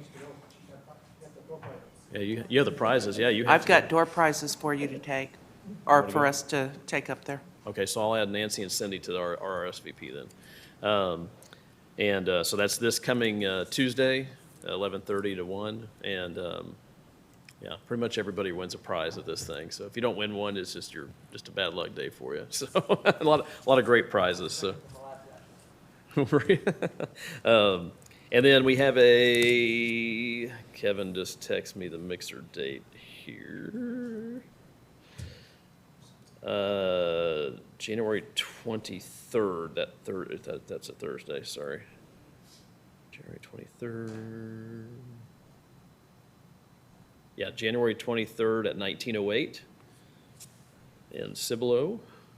And that's from 5 till whenever, so that one usually goes a long time, so. And that's all I have on the chamber front. Okay. Lisa, anything with the items? Yes, Lions Club. I am participating in the Lions Club. We'll be selling raffle tickets on Saturday and Sunday at Murdoch's. They are $10 a piece, and they are in support of holiday food baskets. So I understand from Ray Price that he's already hit you two up, so you're, did he? Yeah, so if you're interested in buying a raffle tickets and supporting the Lions and everything that they do, they'll be selling them at Murdoch's this weekend and next weekend. Thanks, Lisa. Jesse? Brian? No, sir. Northeast Partnership, oh, you do have something? Oh, I was just going to say, that's what I was going to bring up, but Lisa got it, so thank you, Lisa. Appreciate it. All right, Northeast Partnership is, luncheon is next week. It's the 502nd Air Base Wing Commander, Brigadier General Nomad Oakland, Randy Oakland, great guy. And then it's door prizes from all the cities, so Jesse, you have a good shot of winning again. And that's all I got. Item number 14, executive session. Before I read that, Megan, do we have updates tonight? I can provide an update if needed, but I do not have any new information. It's up to council. So no new information for council? No. Council, are you okay with, so no need to seriously go into executive session? Council, are you okay with not going into executive session? Yes. Lisa? Yep. Okay. Moving on, there's no business items from executive session, so item number 16, adjournment. There being no further business, the city council regular meeting is adjourned at 9:01 p.m. Merry Christmas and Happy New Year. Rain or shine, we'll hope to see you at the tree lighting on Friday night. Thank you.